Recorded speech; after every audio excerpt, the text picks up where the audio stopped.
Hello, Internet, and welcome to another episode of Chariots of the Pods, your number one Stargate podcast in the 2020s. It is I, your host Adam, joined, as always, by Tyler. Salutations. Also joined, also as always, by Jason. I'm here to tell you that no one should ever turn their back on family. You never turn your back on a family. No. And for this week only, we have a very special guest star, Justin. Hi, this week only? Question mark. We were able to confuse the Spotify AI with the last episode with this Oh, bit. It thought you were a new guest. And great. we finally defeated the Spotify AI. Finally. Very happy about that. All right, so this week we're going over the second batch of 4 episodes in season 2 of the Stargate SG-1. Starting with season 2, episode 5, Need. That's Need, not like the thing to do with bread. It's like you need something, like that kind of need. You get the idea. Does anyone want to summarize this episode? No? Okay. Is this the one where Daniel Jackson gets hooked on the sarcophagus juice? Yeah. Yeah, so SG-1 travels to a planet. They see some people doing some mining and Gould-esque ritualizing the Stargate. There's a princess tries to throw herself off a cliff. Daniel stops it like a dummy. They all get captured and enslaved by the insane king, except for Daniel. He's injured in a cave in the mines that they're enslaved in. The princess has the hots for him, so he gets special treatment. He gets stuck in the sarcophagus they have sitting around. There's no Gould also, and we find out that the sarcophagi, even though they have incredible healing powers, they also drive you insane and make you all coked up. They eventually get out of the slave mines back to Earth. Daniel goes through a rough rehab detox, and then they go back and are like, "Hey, you shouldn't do this anymore." Yeah. This is the drugs are bad episode, except the drugs are, in this case, sarcophaguses that resurrect you. Yes. There's So a so lot it's with this episode. yeah, so it's like hypermorphine, useful in a medical circumstance, but you don't want to get hooked on it. No, Yeah, we already have thoughts? hypermorphine anyways, so. Oh yeah, I the mean, fentanyl yeah. plant. Oh yeah. When I said that, I meant like it can heal everything and basically bring you back to life if you haven't been dead for long. Space magic. Yep. The magic of the ancients. There's a lot going on here. I don't know where to start. Yeah. One quick thing I want to bring up is this: are we 3 for 3 on blowing up sarcophaguses? Yes. Well, 4 for 4. We didn't blow up. The movie does did- count, right? We didn't Yeah. blow up. Yeah. We didn't blow up Hathor's sarcophagus. Oh yeah, we did. Yeah, we we did. did. Yeah, we Yeah, we did. did. Never mind. She brought Yeah. it with her. Yeah, she brought it with her, and then she got Somehow. blown up in a firefight. Yeah. Yeah, there's a movie. There's Hathor. There's the one from the season 1, season 2, 2-parter, and then this. Yeah, it's 4 for 4. Yeah. All right. It also marks the 4th time Daniel has died and been resurrected. So Yeah. I'm actually keeping count of these now. Okay, I don't 'cause think they actually counted him as dying. It was just like, oh, you were gravely injured, so we threw you in there because it heals you. I'm count counting it. it as a death. I I mean, he count it. looks pretty dead, like in that cave. Eh, Well, he He's was been through mostly worse. dead versus completely dead. How about that? yeah. For It's just a Yes. flesh wound. We'll walk it Uh, off. Daniel's deaths are a spectrum. Yes. There's a spectrum of dead that he can be in, but I Yeah. count it as a death also. Yeah, sure. I don't know. I feel like this episode starts off and it gives you the promise of something interesting, and then it kind of just peters off. Does anyone else disagree with me there or agree with me there?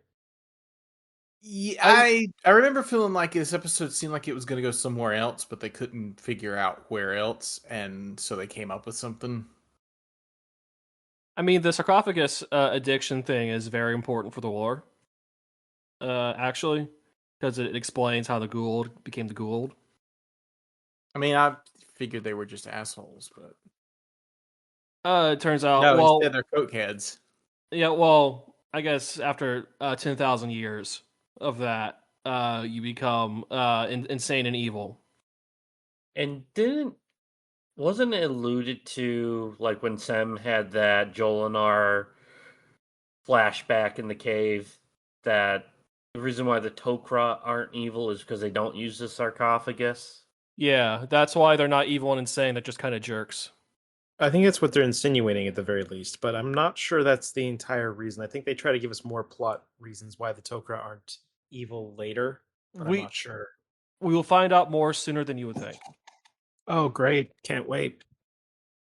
So, my question to the panel is like Michael Shanks, in order to kind of play this role for this episode, you think that's just natural acting, or you think he took a little something to help get him in the correct frame of mind? Oh, that's natural acting because he's very clearly mimicking someone that he has met. Like he has met the guy that he is pretending to be when he's in his coked out. Like that's why he's coked out because he met a guy who was a coked out showbiz guy, and he's just doing that affect. It's a bit. He's doing a bit, a good bit. He does it very well, Yeah. but that is definitely someone he has met. Yeah, there's definitely like a weird transformation sequence. Well, I mean, not actual transformation, but like there's like a slow walk towards his like weird, I guess, freak out is how what I would put it. Yeah, Like first he just seems like very like forgetful and hazy, and then he seems like he doesn't give a shit about anything, and then he's like, "No, I need the sarcophagus. Like I need it. I need it." yeah, he's definitely going through the drug addiction acting playbook there. Mm-hmm. Which hey, he does it well. So I good on guess. that. I feel like this I mean- episode exists for them to like put some sort of barrier on the sarcophagus use in the future, just because they're like, hey, you know what? We keep bringing these things up, we keep blowing them up. This episode's no stranger to that, but we want to have some sort of like stakes to it. Like, oh, how much of your humanity do you lose every time you jump into this stupid thing?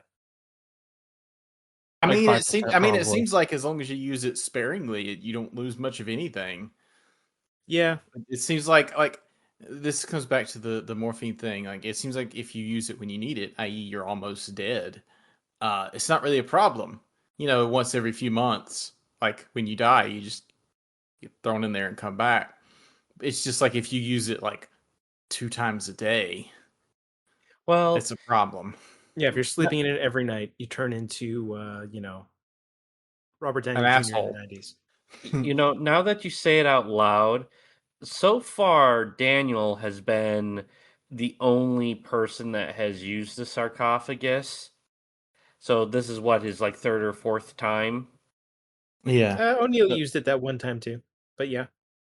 Well, I'm wondering if the reason why he went downhill so fast is because now it's starting to become like repeated use for him.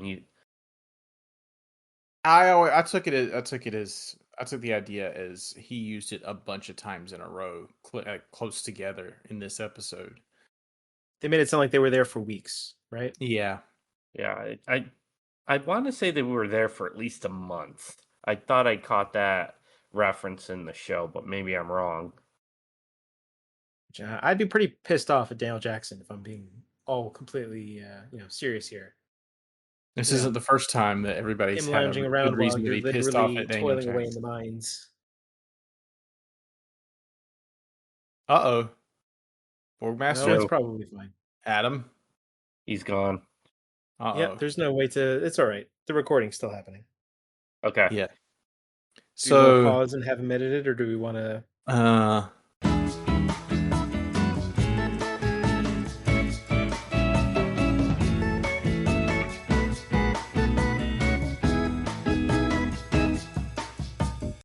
Hello, do you hear me? yeah, Yep, we hear we you now. gotcha. Where did we leave off? I think we had just finished talking about the sarcophagus and nobody said anything about the next topic. I was going to try to goad you all into talking about the main plot of the episode. Well, go ahead, Okay. go away. I was going to say, does anyone have anything to say about the main plot? It's Like like the- really, it's What really is the main cheesy. plot of this episode? That's Yeah, what I'm there's trying not- to figure out. There's not really tons of main plot. That's why I said it feels like it meanders a lot. But the main plot mostly seems to be that like SG-1 is stuck in a mine, except for Daniel, who gets to get out of the mine because the princess of the region has the hots for him because he saved her from suicide. It's all very shitty romance novel. I don't know. Yeah, kind of. I mean, there's the weird subplot of, I guess these people were former gold slaves, right? But somehow That their hardly father, seems to matter. yeah, like I mean, it's a driving force of the plot, but not like a major one. But I guess at one point, somewhere that guy took over, killed the gold that was there, and then they just kept sending the stuff to the gold, so just no one noticed that anything was wrong for 700 years. Yep. To me, that would have been a much more interesting plot to this episode because it would have come back to like another morality versus practicality thing. It's immoral to make people slave away, but if we stop doing this, the Gould are going to come through that gate and murder everybody. or are they? It seemed unclear as to if there was anything on the other side of the gate that they're sending the Naquita to.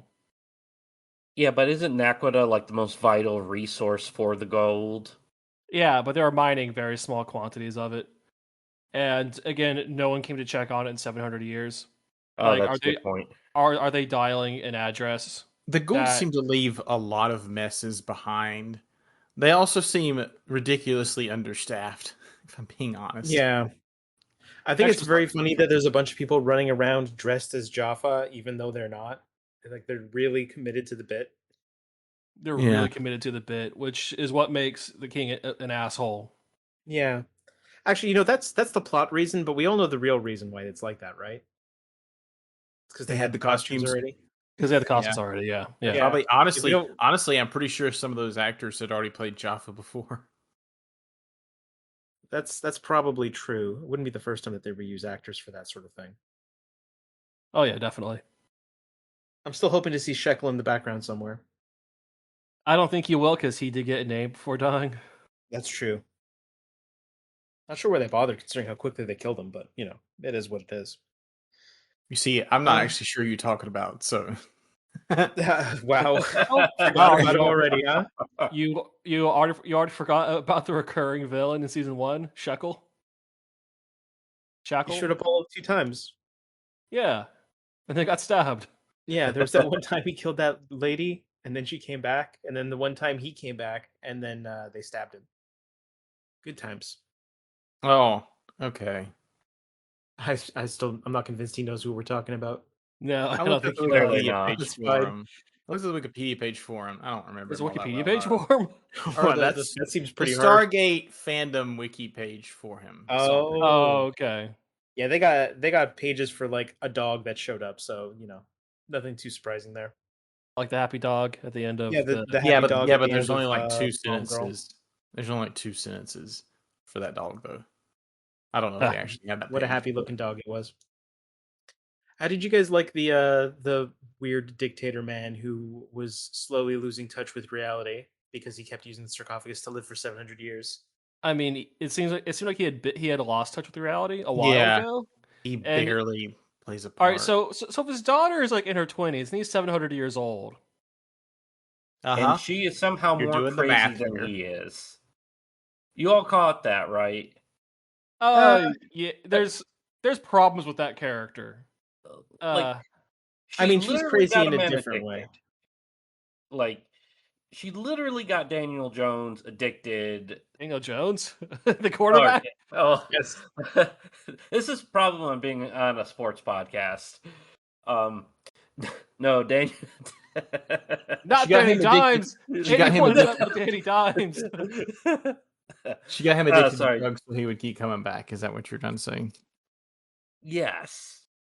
and like early on, she was like taking Daniel for a walk in the woods, and I wrote down the quote. Surely you've never seen anything quite so beautiful. We call them trees. She thought trees Yeah. were unique. Well, she's never Even been though they're anywhere else. surrounded by them. So you come No, from far not away, just at a by planet far, far away. Trees surely don't exist there. them. She's about to become an all-powerful queen. She has an army. She has thousands of Seemingly. slaves. She Seemingly. just she got a man addicted to a sarcophagus in the interest of love. She thought she had a premonition from her mother. This bitch is crazy, yo. I mean, yeah. Yeah. Yeah, so this Crazy in love. No, no. Actually, like, she's just legitimately, like, yeah, Yeah. no. A stalker. Yeah, You don't like want to hang around with this lady. yeah, Nope. no, you don't want to be.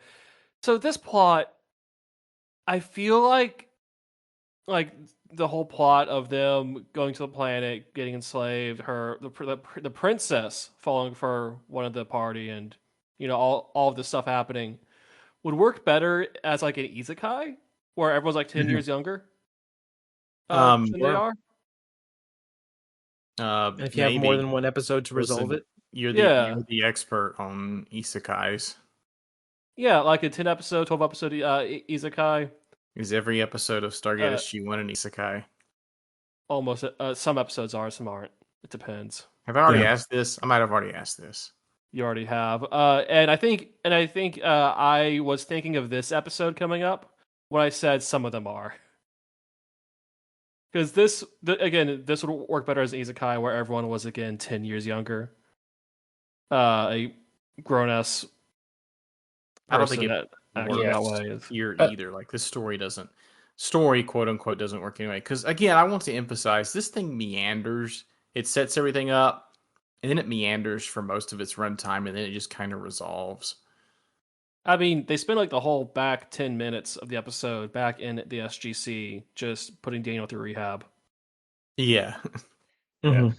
I will say this though. I'm just glad that they're going with Michael Shanks over Richard Dean Anderson, because back in season one, where they go to the Greek planet and he gets roofied, Mm-hmm. it's just creepy that I mean Richard Dean Anderson must be in his 50s and he was He was in his 40s, I think. Yeah, he's in okay, his late 40s. 40s and he's And the actress hooking up. was in her early 30s. And yeah. Yeah. I mean, Michael Shanks is probably what, 10 years younger than I'd say Richard around Dean. somewhere around 30 at the time, 28, 30, somewhere around there. Yeah, I mean, it's a little bit. It's kind of like where in James Bond, where Sean Connery was so much older than the woman he was like sleeping with in those movies. It got a little awkward. Oh yeah, Mhm. that was the first two Bonds. It got very weird. Those two. Yes. Well, what's the age gap between Daniel Craig and Leia Sado? Leia Sado? How do you say her name? Yeah, I mean, Daniel Craig looks younger than, even though he's actually like pretty up there in age, he looks younger than any of the other Bonds before him, with the exception of maybe like Pierce Bronson. Yeah, Yeah. Pierce Brosnan didn't look old. Timothy Dalton didn't look old back in the 80s. Yeah, but he was in 2 movies.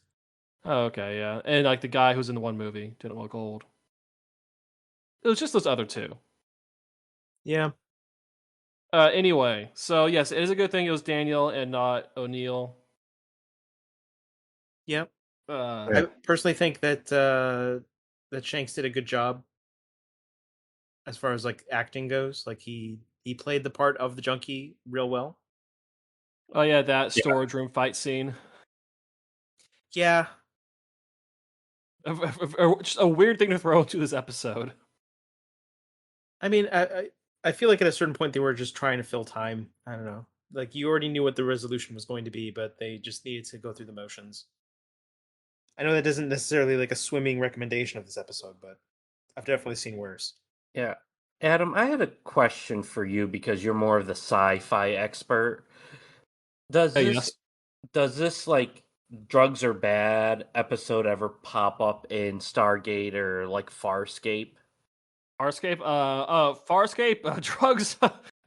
Farscape has a different relationship with drugs and other Oh, okay. sci-fi. So uh, like in Star Trek then? yes, In Star dude, Trek, absolutely, it shows up. Yeah. dude. There's a Next Generation episode with a VR headset that is drugs, Yeah. That and it's magical. does. The That's one episode where is. where Wesley almost gets a girlfriend because they're the only two not taking the drugs. They have to save the ship. It's it's a whole thing. It's a Yeah. whole thing. It's like one of the only like Wesley episodes I'll tolerate, not because I think it's good, but because of how stupid it is. And then in DS9, there's a whole Jim Hadar thing where they need the Ketracel White to survive. Yeah, and that's more of like a Yeah. literal like, hey, we engineered you to need this to live. Sucks to be you. Yeah, pretty much. Yeah, so there's a lot involving drug allegories in Star Trek. Nope. Yeah. I'll say Farscape, drugs were used in the creation of that show. Yes. Okay. Yes. Definitely heavy hallucinogenic use. Yeah. I like the bit in Farscape where they actually get an effective villain and they're just like, wait, no, he's just the villain now. He's just actually the villain now. It's like, oh, hey, this guy's cool. Let's just keep him Yeah, around. we're just gonna keep using him. And then even when they kill him, like, no, he's kind of back. Here he is. There, kind of. Don't worry about it. Okay, so what I'm hearing is it does pop up, but it gets handled differently in the other popular sci-fi shows. Yeah, I mean Yeah. the war I on mean, the war on drugs was effectively lost around the turn of the century. yeah. So it I was mean, like this was the still stuff in the 80s and 90s had yeah, more this drug was still allegories. just like the tail end of the Dare era. Yeah, like Uh, let's go watch William Shatner's Tech Wars. no, Oof. Another fine piece of CanCon. Do no, I have to? no. But Yeah. also I did like the scene where Daniel freaks out at Carter in her lab, and she's like, "What?" Doesn't like try to restrain him or like call MPs. She's just like mildly put off. There is Yeah. there is She a does bit immediately report him though. there She is a does, bit yeah. where Daniel, in a drug fueled rage or lack of drug rage, he pushes Dr. Frazier in a corner, and then the show like puts the camera behind a table so you can't see it, but the implication is that he's beating the shit out of her. Oh no, Um Oh, he's that beating was the shit out of the MP. guard. out of the Yeah. guard. I thought that was her Yeah. for some No, he reason. No, just no. shoves her. Yeah, No. he Oh, just shoves her, and then okay, the because guard that runs guard in. would have needed some some serious help laterwards Yeah. or Luckily No. for him, afterwards. he was already in the med bay. Yeah. Yeah. I guess they do Yeah. show that there was some consequences to that too, because when they are about to leave for another mission, he does show up and say it, and there's a whole talk like, "Yeah, we want him back on SG-1. We don't blame him," that sort of thing. Yeah, I guess SG-1 he they does sort of resign before he like passes out due to like the weird addiction stuff. yeah, there's very few consequences for SG-1 as we will see in coming seasons. Yeah, They're especially a everyone on base takes this very well. Yeah. yeah, they take it in stride. The MP doesn't like they probably go through MPs pretty quickly. I mean, we know this. Like, don't they literally have like if we're going by what's happened in the past, you've literally had people take over planets and declare themselves gods. So, like, a dude in a drug fueled rage, really not all that surprising. Just not the day at work. Yeah. Yeah. Half of SG's budget is just to bring in fresh personnel to get the shit kicked out of them. Bring in red shirts. Exactly. The red shirt budget, the D class personnel for all the SCP fans out there. Yeah. Should Mm-hmm. should we should somebody should make an XCOM game and just have or a grand strategy game with like a red shirt budget as like a currency. That would be pretty Thing good. you have to keep taking it to track. Just like this is how many people you can kill without consequence. Ooh, that's an interesting concept. All right. Are there more notes anyone has, or more thoughts, more ideas? Uh, so there was a moment in this episode that kind of made me feel a little bit uncomfortable. It was right when the crew got like first captured. They're in the building. They're all down on their knees, and they just meeting this seven Oh, year right. 700-year-old guy, and he walks over and he's paying an uncomfortable amount of attention to Carter. Yeah, again, he's 700 years old and his daughter is like in her 20s. So, yeah, Where's the He's mother? he's like, he's he's that kind of guy. why do we have to do this? Yeah. And you know what? It feels like they had a much bigger role for him in this episode originally, and then that just didn't pan out. Yeah, once that happens, he doesn't do anything for the rest of the episode except kind of stare blankly into the distance. Yeah, Yeah. And he then by the shows end up. of the episode, they He cart shows up him again, out, and acting they're all like, confused. And "Yeah." then he By the shows end, up again, going into the sarcophagus, and then he Yeah. dies off screen. yeah, Thankfully. He thankfully dies off screen. And then I guess Daniel talks the princess into like, hey, maybe you should just not have slavery anymore. We can like give you some excavators. Like Yeah. that's you don't have to live this way anymore. Yeah, and then she shoots the sarcophagus, and then the credits roll, and then we all learned a lesson that drugs are bad. Yeah, and I guess this is now a source of anaconda for the SGC, Yeah, which I will be suppose. relevant later. I suppose they share some of it. Sure, that's probably something they would do, right? I mean, if you're going to send in a U.S. expeditionary force to a planet to secure raw resources for freedom and democracy, it should be Mhm. the one with an active Naquita mine. You know? Yeah, that's true. Yeah. W- Off episode, they probably sent another team through with some Starbucks and McDonald's and Yes, it's like they sent the they set mobile up Burger King. capitalism. yes. They introduced the slaves to the Whopper, and then everything was good. Yeah. These people lived a happy democratic life. Yeah.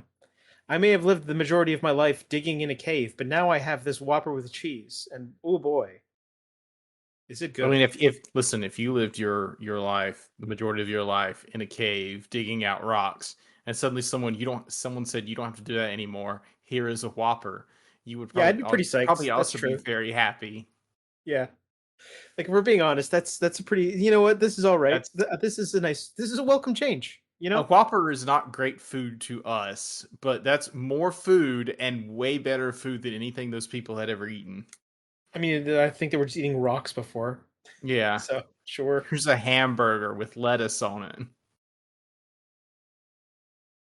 And in Okay. exchange, we get the most valuable mineral ever in the known universe. Yes. Do you reckon more that? thoughts? Yeah, they Oh, just go they ahead. just go to this area and they set up fracking. Yeah, they just frack this planet. This planet just Just becomes USA Part 2. yeah, this Oh just no! just Like this just turns into central Pennsylvania. Yeah. somewhere in my head canon, instead of worrying about anytime the some outside government entity gets involved in Stargate SG-1's or SG whatever's activities, they're always asking about, have you found any weapons? But like, weapons wouldn't be the main prize here. That would be a prize. But every time SG-1 finishes the planet, unravels its mystery, and comes back home, you know they've got people in my head canon at least, they've got people lined up to go through that Stargate and start setting up some operations. Like, I can't believe they wouldn't have that going on. Let's just say that they do, because they do get stuff eventually. They get stuff eventually. So let's just say that they do. But it's through mutual understanding and cooperation with this insane dictator lady. Absolutely. Absolutely. No way that they're, pulling a colonialism. Yeah, nothing bad could go wrong with the surely there won't be consequences. There's Look, never any consequences for anything that they do. They're pulling a neo-colonialism, all right? Uh-huh. Mhm. Yeah, space colonialism. The Instead Expanse of has a lot to say about this. yeah, instead of gunboat diplomacy, we have like fast food diplomacy going on here. Yeah, we have the one belt, one road going on with other planets. Yeah. The belt leads to the Stargate, where you give us the mines. It also has us lead to the Stargate, where we give you the burgers. It works out. Everyone wins. Win-win scenario. We'll even throw in a bottle of Coke. Coca-Cola. Yes, but Specific. we have to specify. Oh. You have to That's- specify. If we talk, Anyway. This is the drug episode. You need to specify. we could have the soft, like, what do you call a soft beverage argument all day, but I knew what I meant, so that's why I'm going to keep calling it. All right. All right. So I do have just a nitpicky note. That outfit the princess wears for most of the episode. Interesting choice on the, I guess, fashion design, like clothing designers, the production designers, whoever it was that did that. Yeah, what was it? Just like a lot of beads? Yeah, well, so there was that like peach colored, almost skin colored tube top dress, and then like just a bunch of beads on her, Mm-hmm. and like just the way that everything blended together, it was like, huh, looking. And then if you notice, when Daniel is like betrothed to Daniel, fully coked up Daniel, and they give him the nice fancy outfit. They put the beads from her onto him, and you see them together. She doesn't have the beads, but he does. Yeah. Mhm. Is that how you like get married on that planet? You need to give someone beads. Maybe, but then she has the beads again after that. So It's true. maybe Well, she he did took leave. him back. Yeah. Isn't Yeah, that what he- happens during Mardi Gras? You give I each guess, other yeah. beads. Is this just the Mardi Gras planet? Oh, Yeah, finally. I mean, yeah. I'm just gonna say yeah. But no, I mean, it is a noticeable dress. I've noticed it for years. That it's kind of an odd outfit to put her in. And then once watching this, the wife walked by. I saw her outfit with like the beads and like the tube top dress. I was like, huh, and then kept walking. Yeah. Mm-hmm. It's like, are you watching naked people? Maybe not. You're okay for now. No, the naked people episode has already come and gone. That's There's only true. one naked person, and we're not going to see anymore. Yeah, we haven't as had a far as naked I person in a while. Not since what was The his name, first Spencer? episode. Ernest, the naked I old mean, man. yeah. Like, like actually seeing anything. We're not going to see one for a while. I bet if Yeah. you turn up the contrast, you could see something on. I Ernest don't if want you to really speculate on this one. No, I don't want to. Did anyone notice when in the O'Neill Daniel storage room fight scene, and O'Neill's talking him down, he implies that he also went through some kind of drug withdrawal in the past. So Listen, did you catch that? yeah, I caught that, but here's the thing. Early in an earlier episode, he said he was in his 40s, which means he's old enough to have gone through anything they need him to go through for the plot, but still young enough to continue to do action guy things. Yeah, I mean, I'm just gonna put out there that he did squirrel shit for the military for like at least 15, 16 years of his career. He's been to prison. He's gone all he's had to rehab from drug addiction, probably morphine, since military hospital. And I was gonna say, don't ask him about the former Yugoslavia. If you meet O'Neill. Yeah. O'Neill has done anything the plot of this show needs him to have done in the past, he will have done in the past. Yeah, he's the Swiss Army knife of events. You know, what event do we need this week? Okay. Yeah, he's like the ultimate soldier. Like, he's skilled in both flying aircraft, like can drive vehicles, was in special forces. He's like John Rambo or the Master Chief. You could say he's a universal soldier. Uh-huh. Yeah, we know. Okay. Mm-hmm. Does anyone have anything else? Or move on. I had one more plot point to bring up. In this episode, Carter gets like all these premonitions and all these answers seemingly out of nowhere. And do they shoot, do they know what it's causing it yet? Oh yeah, no, she says it was like Joel and R's Oh, memories. okay, yeah. So, Carter has developed some sort of like ESP on the account of her dead child that like infected her. So, Yeah, and speaking of which, we can move on to our next episode, season 2, episode 6, Thor's Chariot. Mhm. That segue does make sense if you've seen the episodes. but there were two quotes I really wanted to bring Okay, up okay, during okay. the. Do the quotes. Do the quotes. Go Okay, for it. so one is from Jack O'Neill. It's surprisingly to kill you, isn't it? It's And surprisingly, that, it's surprisingly hard to kill you. yeah, and that's directed at Daniel Jackson, um, which is ironic because this is his fourth time dying. And the last one I had is if you keep using that sarcophagus, you're going dark side on us if you haven't already. So, First a Star Wars little, reference. yep, I say first. first of many.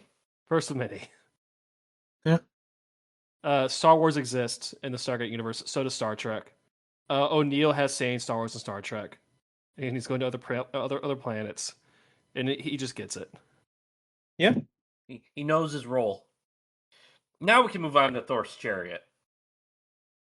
Thor's Chariot. Does anyone want to summarize this? Or are you going to make me do it? I mean, We're gonna this make- is the episode where the consequences of their own actions leads to the goal of showing up to where the Vikings were and basically saying, "Hey, this is ours." Tough shit. Yes, that is the premise of the episode. Yeah. Correct. This episode is well known for the twist ending that sets up at least half the fiction for the rest of the series. Yeah, like this is the where we get introduced to Thor proper, but I feel like we shouldn't talk about that just yet. Okay, yeah. There are some other things that There's I'd like there's to a talk question about I in need this to ask episode about first. the end of this episode when we do get to it, though. Okay. All right, yeah. So the consequences of their actions catch up to them. This is the Mhm. first revisit episode. The Viking planet with Thor's hammer. Turns out the Goulds found out about that pretty quickly and have set up shop, started killing the locals, invading, that kind of thing. Yeah. SG-1 goes back, plays grab ass with some random Jaffa in the woods. Daniel and Carter go on the ease a a very easy adventure game quest to Yeah, contact Thor. Thor shows up and saves the day. basically, yeah. Yeah. I would say out of this group of four, this was my favorite. Mm, And it I mean it was kind of refreshing instead of it being all Daniel Jackson, go use your sense of morality to save the day. Or Carter, use your super brain to figure out the physics solution. It's like, okay, you two go off and do your own thing, and me and Tilk are gonna go out into the woods and introduce the Jaffa to asymmetric warfare. And we saw a bunch of Jaffa just get absolutely murked, and I loved it. yeah, So much that definitely did pyro, happen. Is this so? so many So catapult stunts. Yeah. is this the end of this episode? Is this the most literal Deus Ex Machina you've ever seen? Kind For of. now, for now. For now, yeah. For now, okay, but yeah, I mean, like they do set it up at the very least, right?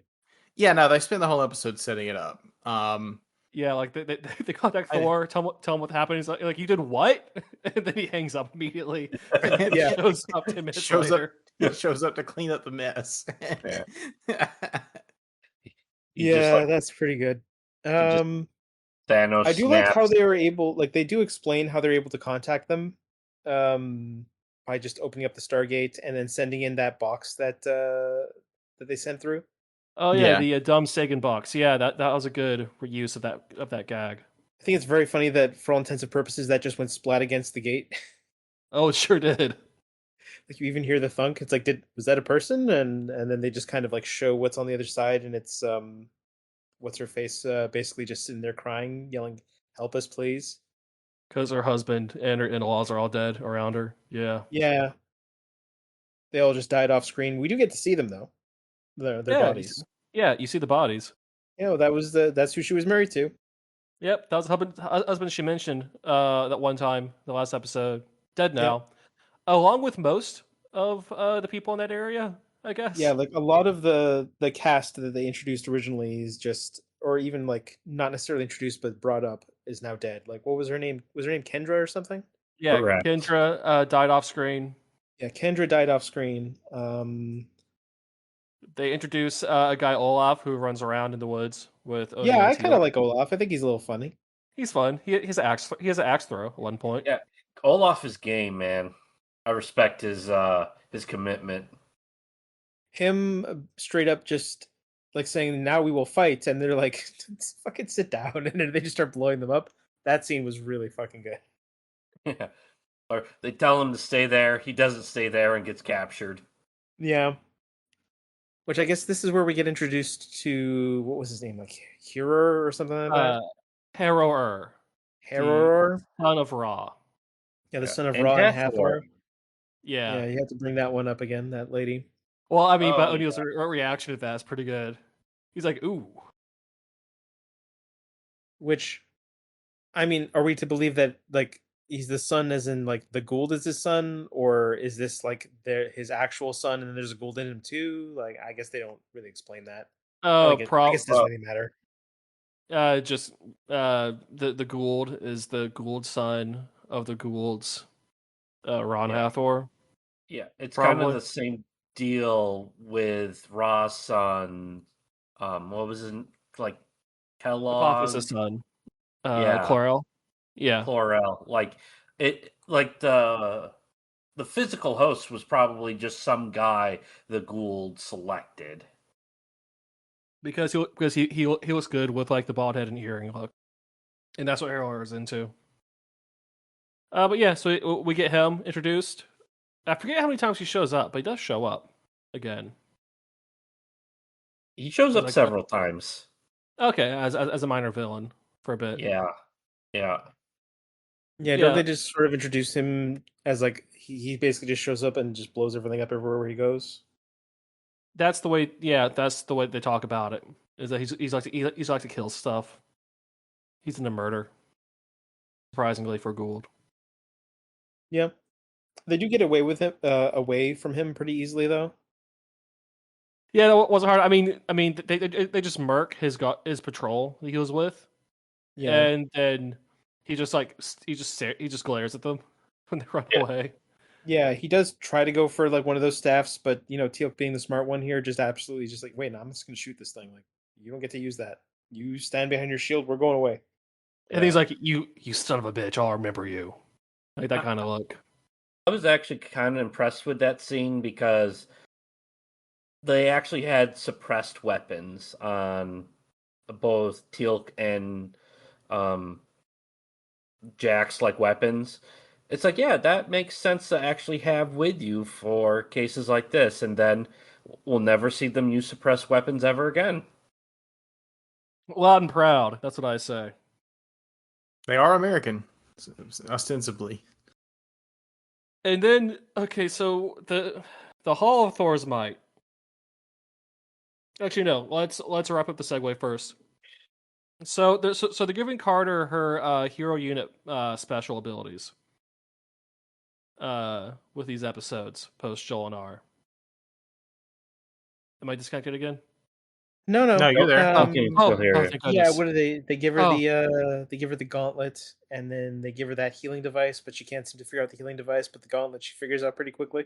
Yeah, so between her being able to detect Gould's, having some memories with Joel and R, and being able to use Gould devices, she now has her hero unit abilities to go along with the other characters. Sure. So yeah, so she has limited superpowers now, Like, which we'll see more of. Okay. I feel like they eventually they start using them more, and then they just stop using them at a certain point. But maybe I'm wrong. They probably forget about them eventually, but Yeah, yeah, I feel like that is what my prediction for this is. It's going to be like something that comes up a few more times, and then they're gonna forget about it. they get a few seasons out of it. I seem to recall. But yeah, so there's that. Okay, now the Hall of Thor's Might. This when I was a kid watching this, it didn't seem that egregious. Oh, but Uh, this is just This is Indiana just Jones. this is just a video game puzzle. it's just a video game puzzle. No, this is just like an adventure game, or like the way because I'm more familiar with the genre, I say this just seems like an old school 90s CRPG puzzle. But either way, like it absolutely feels like something you would have to do in a 90s video game to get through an area. So it's two tests. They have to cross a balance beam, but then Thor makes the floor shake, and they have to go out to like rescue someone. I mean, I guess you're counting on that being a group of people for that Yeah, test. if it's just one person, it's really not much of a test. No, but you're counting on being selfless, trying to rescue someone who's stuck in the middle of a balance beam over an abyss. Yeah. And the Ye- second one is just a logic puzzle where you need to know what runes are. Mhm. Yeah, it's some hot adventure game bullshit. Yeah. The thing I don't understand is how does this communicate to Thor's race that you've reached a certain level of technological understanding and that they're ready to So start stepping out into the wider universe? So I would say that the actual test is not do you have technological understanding. A lot of people have technological understanding, but it seems to be more a test of like putting it this way seems wrong considering the species, but a test of humanity, right? Like do you have a concept of empathy, care for your fellow beings, something like that? Yeah. Like, are you like Or are you or do not you assholes and do you know what pi yeah, is? yeah, do you Yeah. have an Yeah. interest in uh you know In your own LucasArts video games. archaeology and so on. But that seems to be what they're trying to get across. But like the actual puzzle is extremely rooted in like modern like if you've never had contact with Thor's culture, no, you're not going to figure out that second puzzle. It's also worth noting that they do fall from that balance beam, and then it all disappears, and it turns out it was all just a hologram. So I'm guessing it's possible for Thor to set up different holograms and different puzzles for different people. Oh, Like so this it's a might have Yeah. been roguelike. yeah, That's this most might have likely been the case. this might have been a puzzle set up specifically for this group. Mhm. Or just like party size for a 3-person party. You have this puzzle. Yeah, he has Yeah. different escape rooms set up depending on how many people show up. I will say this, like, as per what Justin was saying, Thor does straight up just say, like, this is more so like we just need to make sure you're ready to see us for how we really are, as opposed to the image we portray ourselves to be in these Yeah, areas. yeah. Are you mature enough to learn that God isn't real, Yeah, or and I that also the poor little God gray is one man. of us? Yeah. So Thor's a gray, Oh a yeah, little gray man. that's Yeah, funny. Thor's a gray alien. Yeah, Thor's a gray alien. That's a fun gag put in there. yeah, A gray alien who's immediately put off by their shenanigans.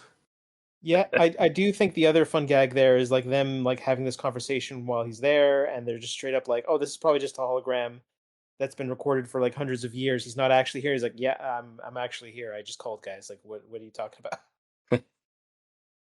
Entirely. And man, is that a surprise in the moment? If you weren't, like Justin, is that a surprise in the moment if you didn't know that was coming? I figured the actual Thor was somewhere.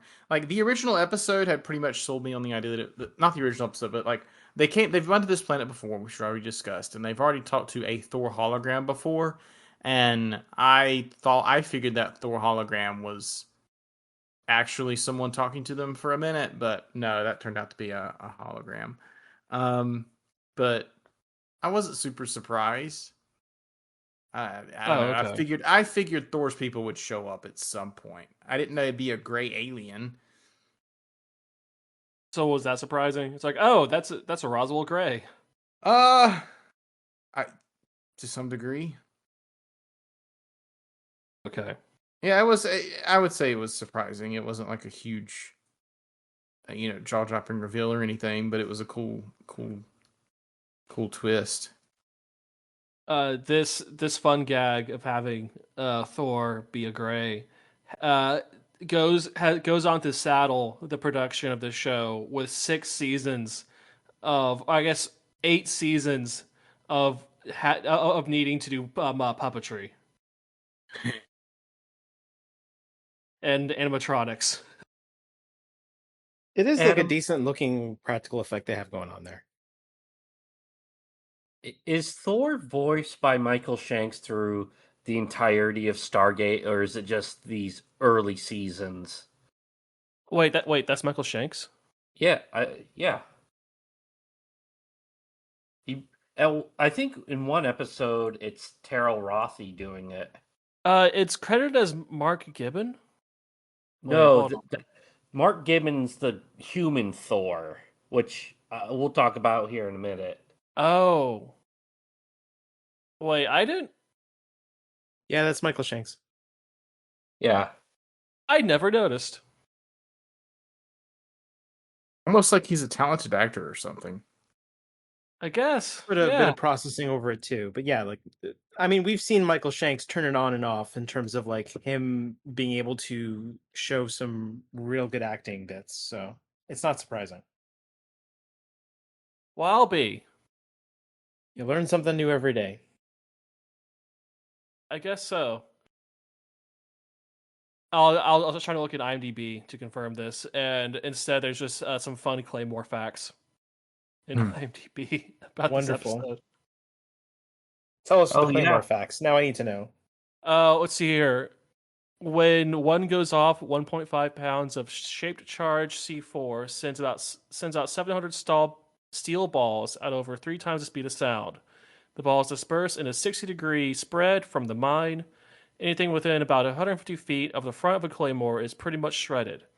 Therefore, they're usually placed to hit an area at least 50 feet away from the mine. So having a bunch of those mines grouped right next to the path uh, is not an effective use of claymores. It just makes I sure. mean, it seemed pretty effective.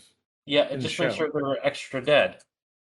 Yeah, well, see, at that point, it's not like a shotgun blast. It's more like a slug Mhm. going into you at that range. So instead of a bunch of ball bearings straighting you, it's just like a concentrated mass of ball bearings just punching a hole through you. At that point, Yeah, so all those Goulds are super dead, is what you're saying. Or sorry, the Jaffas. those Jaffas were extremely dead. Hey, guerrilla warfare is a bitch. It sure is. Okay, so what else with this episode? There's So I got a fun fact for you. The actor that was portraying human Thor, his name is Mark Gibeon, and in later season he will come back and play a minor role as a Jaffa. okay. They had Yeah, him on retainer. Yep. And like I just kind of looked at the list of movies he was in. Chronicles of Riddick. Yep, he was like just like a grunt in that movie. He was also in the 13th Warrior with Antonio Banderas. Huh. Yeah, he's done a lot. Yeah, Also, he's also voice fairly actor. yeah, Yeah. yeah. He's also like the Dragon Prince, which is like an Amazon animated show. He's done a little voice work in that as well. So he's been around a while. Yeah, he's done a lot. Oh, season 7 and 8. Yeah. Okay. Well, there you go. Yeah, fun fact.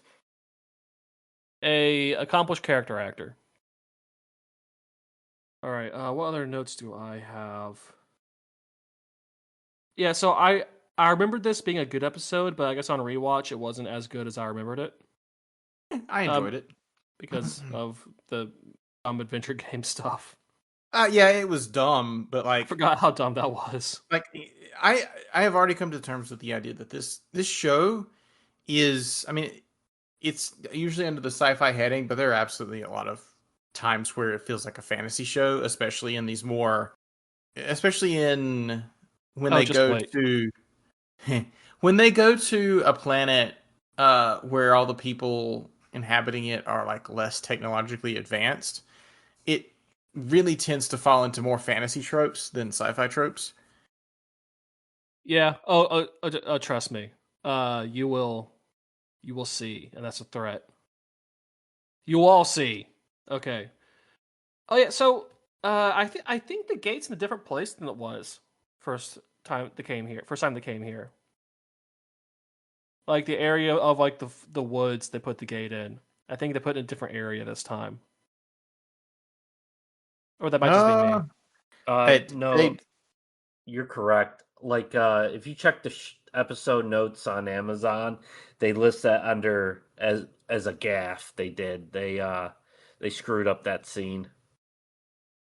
They couldn't get that same part of the woods again, I guess. That or And they do use a lot of the woods that they got. Like there are a lot of locations in this episode. they do seem to in these episodes in general. They do seem to move around a lot more to a lot more places than Yeah. before. But here it's all like the same, I guess, like 2 square kilometer patch of woods Yeah, that they're filming in. But they're moving around between like a dozen different spots in it. yeah. It does still have the problem of, gee, there's sure no sense of travel here. Yeah. And also for that, I noticed that some of their pyro effects, they kill trees. Like some trees get blown in half this episode, which I don't know, that doesn't feel great. Whatever. Oh, I it's in Canada. I'm sure they planted Yeah, like 3 more every it's- time they did that. Yeah, it's in. They're literally in a forest. They'll be fine. I don't know, it just seems like Seems a silly. wasteful. I agree. Yeah. They- I think that's the notes that I have for this episode. Oh yeah, Daniel has contact lenses for the first time. Seems like. Yeah, I thought that they were gonna have him like not have glasses anymore when he didn't have glasses after the the Cokehead episode. Yeah, they go back Need. and forth on that. Just depends on how Michael Shanks is feeling. or was it because his glasses got destroyed in the last episode? It could have been that. They don't necessarily explain it as that. Also, when I had contacts, I was usually too lazy to actually put them in. So that might be it as well. Daniel Jackson just too lazy to put in his contacts. It You could might be just be that. flying blind for all we know. All right. Any more thoughts? Two things. Jack O'Neill yeets nades. The grenade is mightier than the staff weapon. It is, yeah, because in that firefight, they like no one could hit anything. They just throw the grenade. And quote Tilk has a banger of a quote in this episode. And this is Tilk to Daniel Jackson. Things will not calm down Daniel Jackson. They will in fact calm up. Yep, Solid. It's a good quote. Solid quote. He's clearly mastered the English language. Yeah, I mean, he already knew to speak. Mastered from the start. If we're being perfectly He's honest, like mastered colloquialisms. Yes. Oh, I wouldn't say mastered, but he's Yeah. got some idea. one more thing. So we see the horse guards, and like, are these the same props we saw in the movies, like the giant like bird head Yeah, No, I covering? think these are the props that they had from the pilot. Oh, But you're no, right. wait, the pilot had serpent guards though, right? Yeah, Oh, it's possible, but from what I understand, the props in the show were always made of fiberglass, whereas the props in the Oh, right, because they're heavy as shit in the movies. Yeah. in the movies they were made out of something else. Well, I mean, I also remember that they in this episode they never show the helmets unfolding. Yeah. Like like when Harrow takes off his helmet, they cut away and then cut back. Yeah, that it's like a very distinct. Like you hear the noise, but yeah, I did realize that happened. Yes, almost as if they were saving costs. Almost as if that'd be a very expensive thing to do on an outdoor set to get the green screen up for that and to Yeah, do the effect. Yeah, in the middle of Vancouver. in the middle of Vancouver, and you don't want to do that in middle of Vancouver. Yeah, I think it was very funny that like they sent 3 pyramid ships to take this planet out.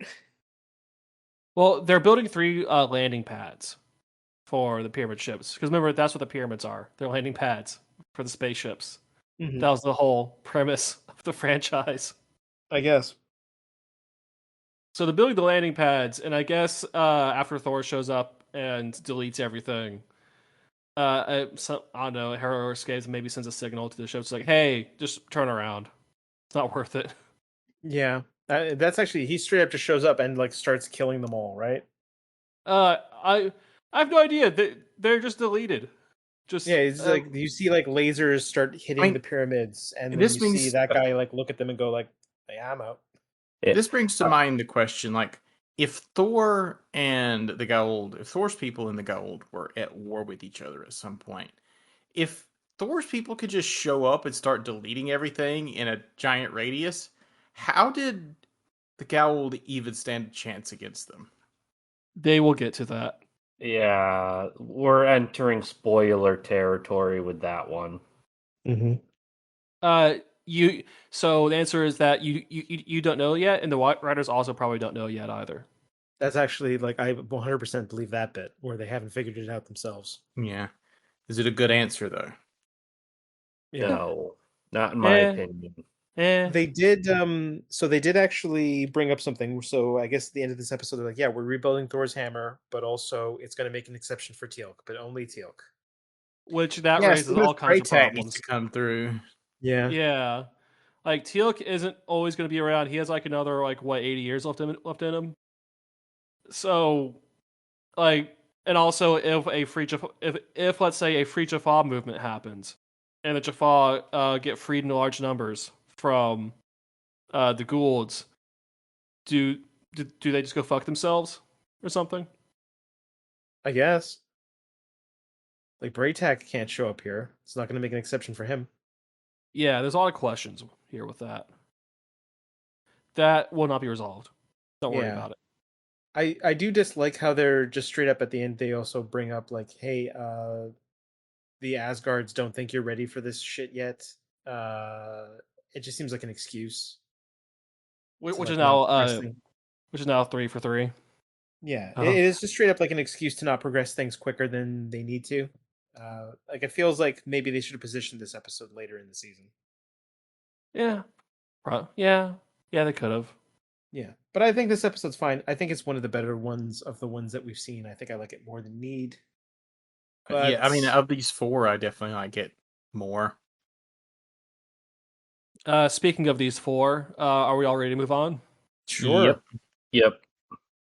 All right, so we're now on to season 2, episode 7, "Message in a Bottle," in which SG-1 finds a thingy on a planet. They bring the thingy back. The thingy is way too radioactive, it turns out, and it doesn't want to leave, and it's full of a sentient virus. Yep. And O'Neill gets a tube through their arm, and it looks very painful. Yeah, what is this base infection episode number 4? Yeah, the base gets infected. The nuke gets involved. They have to negotiate with the sentient virus. It all turns out okay in the end. Yeah. Everyone's happy except for maybe whatever planet they sent that through. I mean, they Yeah, sent it that to a planet planet sucked. that didn't have. They sent it to a planet that didn't have, like, that was only just now starting to grow life, right? So it didn't have anything on it other than like microbial life and plants. That we Which know of. not for long. Mhm. Does this come back to bite them in the ass? No, it's never mentioned again. Ah, Yeah. Yeah. It's one of those planets where they just lose the coordinates to and never go back to. Yeah. Or like they put a flag on that course, like, hey, just don't. Yeah, Just just don't go don't. in there. I do like how this episode starts. This is like the first time they go to a area that essentially can't necessarily support life, so they're straight up just wearing NASA spacesuits. That is a fun cold open of them just being on the moon, pretty much, Mm-hmm. with their knockoff spacesuits with the Yeah, SGC patch on it and then they do find this thing fairly quickly. I forget what immediately. Daniel Jackson thinks it is. Like, what doesn't he think that? Time capsule. He thinks it could potentially be a time capsule, and it certainly is a capsule. It's just what's in there is not necessarily what you want. It's a big metal round thing, and they're like neat. They bring it back, which I guess is their jobs, but still irresponsible if you ask me. Yeah, a little it's bit. incredibly irresponsible, but Hindsight add is it to the list. 2020, mind you, but yeah. Well, hang on, because something similar happened back in season 1 with Cold Lazarus. You would have, With the crystal. yeah, and it's like, oh, hey, this crystal is actually a sentient being. Maybe if that sort of thing actually exists in this universe, we need to be like a little more cautious. Like instead of taking it back to Earth, we take it to like an off-site location that we've set up and where we can study it without risking, 8 billion people. An alpha site, you could say. Yeah. I'm sure they'll learn this lesson eventually. Yeah. But now that you bring it up, it is funny that this happened twice. Yeah. Well, that was one of my notes is this episode feels like a darker, more serious version of Cold Lazarus. Except with less emotional baggage. Exactly. I thought this episode was much better than Cold Lazarus. I think so too. This Adam? Oh no, did he cut out again? Adam? Oh no, we've lost Adam again. Adam, if you can hear me, insult Craig. Oh, hello, I'm back. Hi. Oh, yeah. Hello. We're hearing you say this is actually my, and then you just kind of cut out. This is actually my favorite episode of the batch. Oh. Yeah, I would agree with you there. I think I like this one the best. I usually don't like these kinds of episodes where it's just like there's a person trapped, how do we get them out? It's just meandering a lot, it feels like. It felt pretty direct. It's like, hey, we have this problem, we're trying to solve this problem. It's like a classic Star Trek plot. Yeah, but let's be honest, there's two problems going on here. There's one, the problem of this thing basically just pinned him to the wall, and two, the problem of this thing spreading. Yeah, and I guess since the last base infection episode, they've instituted the fuck it, nuke the entire SGC if it gets infected protocol. Yeah. Which would ironically just make the situation worse. It's like, yeah, you just can't win. Turns out. For this specific thing, it would have made it worse. Yes. Is this the first time that it's brought up that the other guy is like looking for still looking for technology from the SGC? He's like, yeah, we want this like right away. We want to take a look at it. This is the second time Mayborn's been mentioned. Yeah, Mayborn. Yeah, and he's not here. He's just off screen. Yeah, he gets told to shove it essentially. Oh, there are some people. Real quick, there are some people that show up who constantly ask, "Is this thing a weapon?" Like some outside guys who were set up to be kind of a threat, but I feel like they're mostly reasonable throughout this episode. Well, this episode it's just the NID phones in. Like once, like, "Hey, is this weapon? Can we have it?" And Hammond's like, "No, it's killing us. We're probably going to nuke ourselves." But like the guys the NID guys that are already in the base are actually trying to be helpful without getting in the way. Wait, are those NID guys or just other SGC guys? I thought the implication was that some guys showed up to look at it. Oh, you mean that lieutenant guy? Yeah. That guy just works there. Well, he just works there. Okay, so now that you brought him up, I absolutely need to bring up this scene. Right? So at one point during the episode, they're like, hey, we can see this thing spreading through a blue light. Right? Mm-hmm. Mm-hmm. And you all know what people use blue lights to find, specifically in hotel rooms.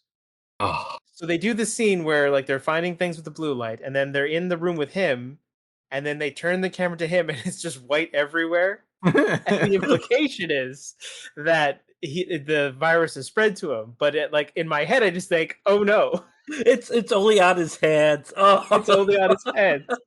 Wait, so what you're saying is that he's actually ambidextrous. Yeah, and he's really into Carter, as we've learned during this episode. As we've learned. You see, I was going to bring up this is the first instance of a phenomena where guys who get a thing for Carter meet bad ends. But the baby faced airman. Rest Yes, in peace. Yes. Wait, did he actually die? I thought so. Yeah. I thought he just passed out. I thought, I thought the implication was that he survived. I don't remember. I didn't really care about him, so. Yeah, you I mean, never see I him don't think again, it really so- matters. Yeah, he's lieutenant, not appearing in other episodes. Yeah. So I thought he died.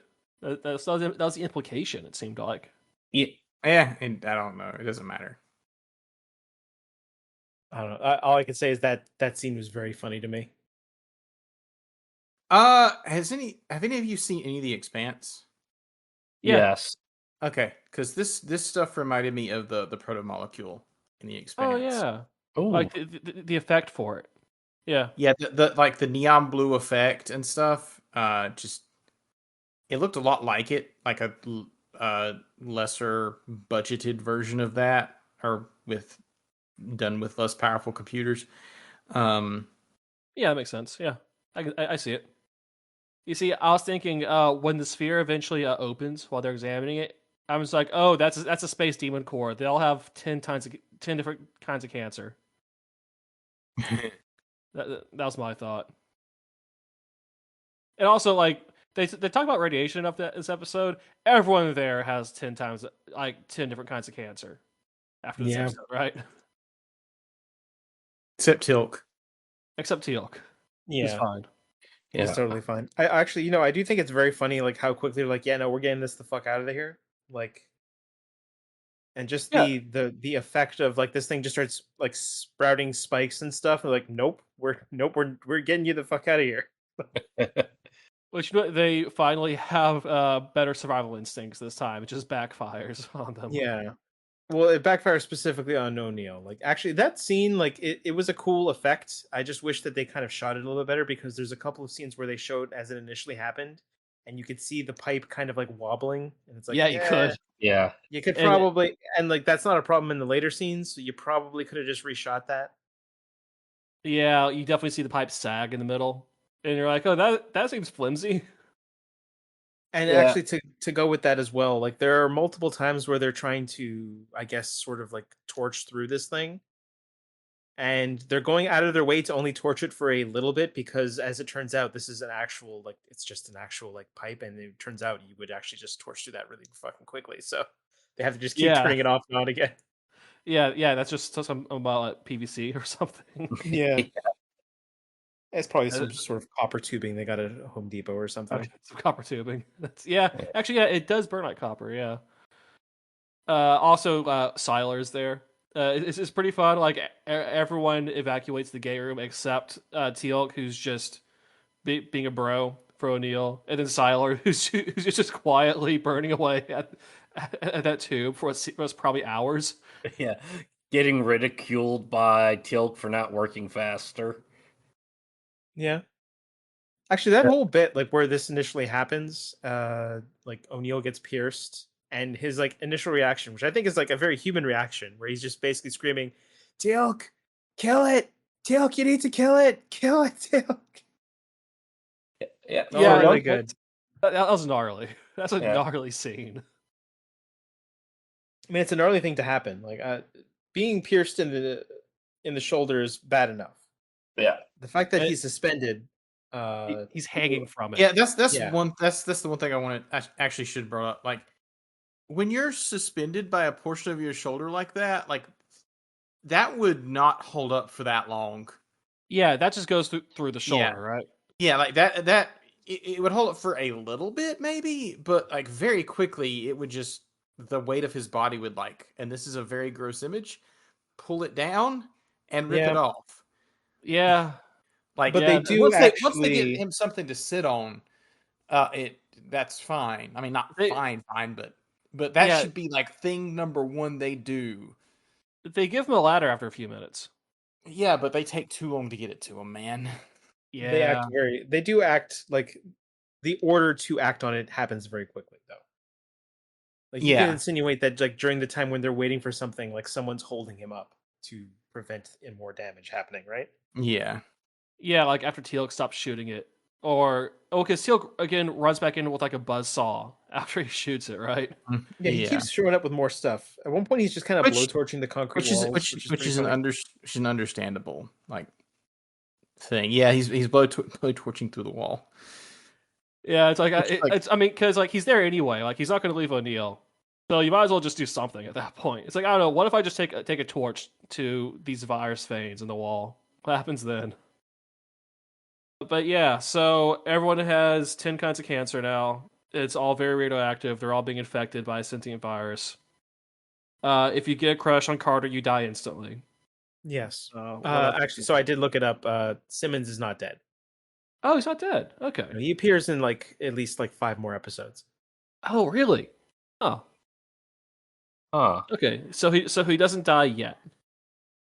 Not that I'm aware of. I'm not even sure if he dies. I just know he shows up in 5 more episodes. All right, and let's see here. Frasier has a very hard day again. She keeps having hard days. They put a lot on her shoulders. Also, she's in full dress. She's like in full dress uniform in this episode for some reason. I thought that was an odd little detail. Might just be something they're trying out. Maybe the actress just want to be in full uniform for some reason. Maybe they're gonna go somewhere and they didn't.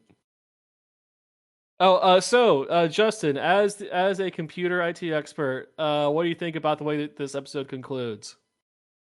Which part?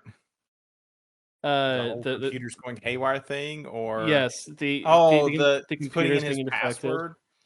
Yeah, and then they so, put in like, their yeah. Yeah, so I mean, I have to put in my password at work a lot. We don't have YubiKey or anything set up like that, unfortunately. I get it wrong several times a day, every day.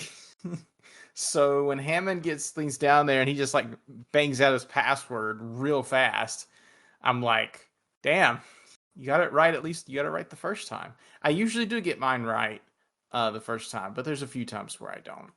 Yeah. Well, in this instance, if he didn't get it right, the entire base would have been nuked. Yeah, I know, but still. What if Hammond's password is just him, like, hitting the A key 16 times? There are, I mean, the IT department around here doesn't seem particularly great, but there are ways to filter that out. But Their he's mainframe a gets hacked so 2-star many general. I mean, in at my workplace, it doesn't matter what your title is, you still have to meet password requirements. There's no exceptions. Yeah. Well, I'm just thinking he got it right on the first try, and like, how many digits was that password? 16, I didn't something like count, that. It was a but lot. it's a lot, yeah. Yeah. He's probably just like hitting the A key and holding it down. Hammond's laziness just saved all of humanity. Maybe. And the whole base self destruct thing always struck me as odd when watching the show because they're under NORAD. Like this mountain isn't all SGC. This SGC is like kind of hidden beneath an existing installation. So if you nuke the SGC, you're nuking NORAD, and then and in Colorado Springs, like that's A little harsh. yeah, that maybe put the SGC somewhere else. I mean, they already had the hole. Nuke. They already had the hole. Well, Yes, it's not a nuke though. I thought it was just a bomb. just a bomb, but a bomb that can. Yeah, if you a bomb big get enough to rid blow of, up this like- space, a bomb big enough to blow up this base is either going to be a whole bunch of C4 behind the walls or a nuke. Yeah. Because- and also, didn't they already establish that more or less like the stuff that the Stargate is made out of will intensify any explosion in that area, anyways? Yeah, Or is it that it would just bury everything under like rubble? which that wouldn't help like this virus that eats everything. Yeah. Yeah.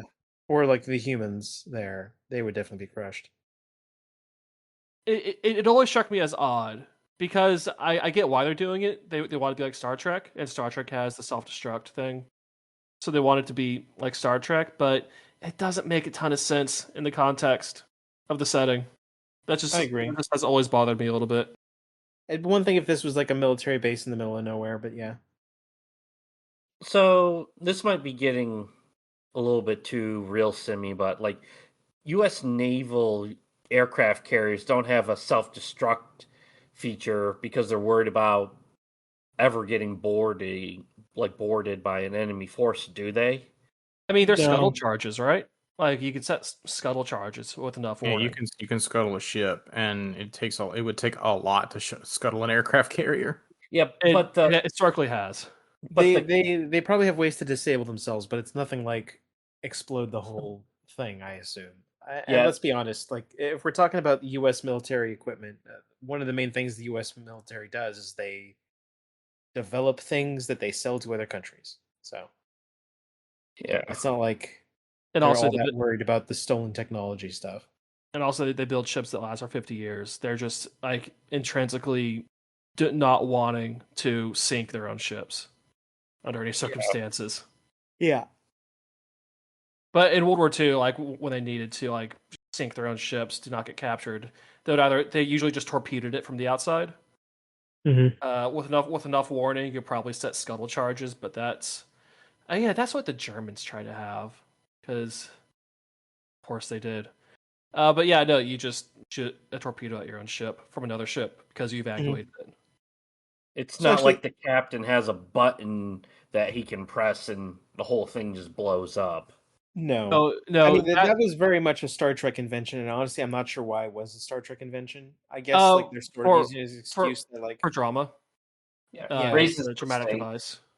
I mean, there are like warring factions in Star Trek, so I guess it would make sense that you wouldn't want those people to gain access to your technology. But at the same time, it just feels like everyone's got access to everything in Star Trek, so it doesn't really matter. I was about to say that Yeah. like the Enterprise doesn't seem to have anything more advanced than anybody else that would be like a major threat. How many species in Star Trek are significantly more advanced than humans? The Borg, Other than the Borg. all those godlike aliens that show up in the original series and never again.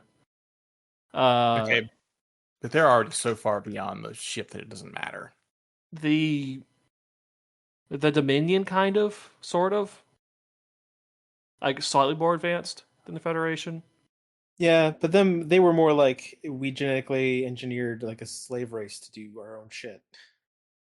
Yeah, like they were like a couple of decades ahead of the Federation, not like hundreds of years ahead of the Federation. Yeah, and then they were just more or less in a different galaxy, right? Well, no, they were in the Gamma Quadrant, which is the other side of the galaxy. Oh, okay. Yeah, they came through the wormhole. Ooh, Got it. nerd shit. Nerd shit. But yeah, Mhm. no. So self-destruct features don't make a lot of sense in general in sci-fi. It's just Roddenberry thought it would be good for dramatic tension one time, and now here we are. Yeah, now we do it all the time. No, we do it all the time. I will Because say guess what? this. I'm It's trying good to for figure out the logistics of like whatever because someone left this thing here, right? yeah. So I guess the sentient virus had a civilization at some point that built things Yeah, before like the is the atmosphere went implication away. that the sentient virus was the thing on that planet and that they put themselves in that as a way to like survive, or Yeah, is that's the that this was implication. on another planet and they were able to contain it and just threw it on this planet, this moon or whatever? No, I think that moon planet was the virus's home planet, and instead of just leaving through the Stargate, when the atmosphere went away, they built that time capsule for themselves to be dormant inside of something something. Oh, that's what. So like when in the scenes where Daniel's trying to decipher the instructions that were left on the box or whatever, he concludes that one of them is like a warning. Or just like a formula about exponential growth. Yeah. It. Yeah. I mean, this Turns is the out both Grey Goo are episode, right? Kinda. Oh yeah, and of course the virus is like, yeah, we told you what happened. It was written on the capsule. What do you want from us? yeah. It's like what you can't read? But yeah, it's all resolved peacefully in the end. At the last Yeah. at the last moment, in the nick of time, before the base nukes itself, Mhm. or but not collapses before itself. the thing talks through O'Neill. Yes, I mean, you have to have that. Yeah, I feel like that was a trope in sci-fi shows at the time, like Oh just a yeah, character being a vessel for something else to get a message across. oh yeah. Star Trek loved that. I think they did a good enough job about it. Like it's fine. Yeah, like this is a decent Star Trek style episode. All right, any other thoughts on this? Teal'c has another good line here that I really liked. It's his own play on an idiom. Undomestic equines cannot remove me. It's like, yeah, it's just hyper literal. Well, he did that on purpose though. Yeah, Like he but I was, like it. I like it. I'm gonna try to use that in conversation one day. but Tell do us how people many use? eyebrows get raised. But does like that the original phrase like "wild horses couldn't keep me away"? Is that used? Because I've never encountered that. Is that like a Western U.S. thing? I I've never heard it used except in ye- like movies. I've never heard it used. Like, is it like a pre-80s thing? Is it like an old thing or is it like a Western U.S. thing? I mean, we're all East Too Coasters, bad. so I Too assume it's a bad. West Coast Too thing. bad. Too bad we don't know any West Coast people we could ask. Absolutely not. No, we don't know anyone in Colorado or Idaho or California or any of those places. We don't know anyone. Colorado more Midwest. It's let's not have that discussion about U.S. geography. Yeah. Um. So I Uh, have a question for you three. The the TV trope of the bomb getting stopped with 1 second left before it goes off. Does anybody actually enjoy that trope? Uh, at this point, it's so predictable that whatever. Yeah. yeah, I like liked it. Mhm. Go if you ahead. have No, go ahead. if you have any media literacy, like you just know that they'll stop at the last second, whatever. hmm And I mean, we see it a lot. I think the Stargate franchise did one better, where instead of stopping at the last second, they just sent it to the alien they wanted to blow up. Oh, the Like, movie, yeah, yeah, like that Yeah. was good. This is more of them just falling into tropes, which it's fine. It's not. I'm not angry about it. It's there yeah. for tension reasons. They didn't have a Gould to nuke in this episode, sadly, Yeah, they just had an uninhabited planet to infect. with this horrifying sentient virus. I feel like And just I feel like it would have been way better if they'd have kept this virus around till they figured out where Apophysis planet is or something, and they just given it to him. I guess you'd kill a bunch of innocent Jaffa that way, but I mean, as we figure out in the next episode, we know where Hypothesis. So yeah. Oh, some people might have some he's on words about Chulak that decision. still. Oh boy. Okay, speaking of the next episode, let's get to it. Go out on a high note. Season 2, episode 8, Family. Can anyone summarize this for me? War crimes. Yeah, sure. Braytak shows up, tells Teal'c that essentially his son has been taken by Apophis, and that we need to go save him. Teal'c learns that perhaps leaving your wife alone maybe not the best idea. Um, Turns out Apophis likes to use things like brainwashing, and then it all gets resolved in the end by tasering. So there we go. That's the synopsis of that episode. When you put it like that, that makes it seem like Teal got Dear John. Oh, Yeah, no. kinda. He kinda did. I mean, Uh, he did and he didn't at the same time. I They do don't. bring it up, saying that like, oh, I thought you were dead. So, Please, which, someone drive this conversation. I can't with this episode. yeah, no, I'm Explain just to trying to think about this. Like, where does this come in? Where like, how did she not know he was not dead? Because like, for all intents and purposes, Braytak would have been the one to know that he wasn't dead. So, or And it's like, am I missing something? Was there another event that I mean, that should have killed Teal didn't that I they was say you unaware of? might didn't they say you were gone for so long you might as well have been dead? Like, I think at one point that is brought up, but Like, I think she makes a point to say that she actually thought he was dead. Yeah, but wasn't the real reason why she moved on is because she and her son were basically living in poverty. Yeah. I forget which episode it was, but maybe it was Bloodlines. Like they're literally living in a tent out in the middle of the woods, and Braytak's about to die, or Raytak is about to die for some reason. I mean, the number one goal of humans is to live indoors, right? Typically, yes. You don't want to live out in tents on, planets where you can get the scarlet fever. But Yeah, I mean, and it's not like they're outcast because of what Teal'c did, and everyone knows who they are. yeah. So, I mean, So actually, let's back up a little bit here, though. So I guess my main point was I wasn't sure like what was the event cause that would have Teal'c be known to those people as dead. Like, and I'm not sure that happened, or was I just missing something? Does anyone know what I'm missing here? Again, I thought it was just the implication. I thought the idea was Tilk is gone for so long that he might as well be dead to them. I mean, Yeah. Tilk does kind of And- say. I mean, he does kind of say, "I'm going to be away for possibly ever fighting with the Earth people." Yeah, which Uh, once again, like this all could have been solved if they just taken them with him, right? Like, just you could come to yeah, Earth, come with Yeah, us. not a big Like, deal. Which yeah, is a major plot point of this episode because they do actually say, like, yeah, this time you're taking your family and you're bringing them here. Like, what are you doing? and then they send them back at the end. Like, where do they go? So that's the thing. They don't send them back. They send them somewhere else, they which is send just them. kind of like, which Yeah, they is send them to the planet that's like light and dark. I don't Oh, know. the dumping They send ground them for the to the refugees. casting room because they don't want them to be regular characters. That's what they Yeah, actually did. yeah. Yeah. Is But that planet that had like the light and dark thing? Is it just like the dumping ground for Yeah, kind of. which planet that they've visited and rescued is the dumping ground it's that for? planet. I mean, those people are very agreeable. They're just straight up like, yeah, like you saved us from the touch, so we'll let you send whoever you want here. It's fine.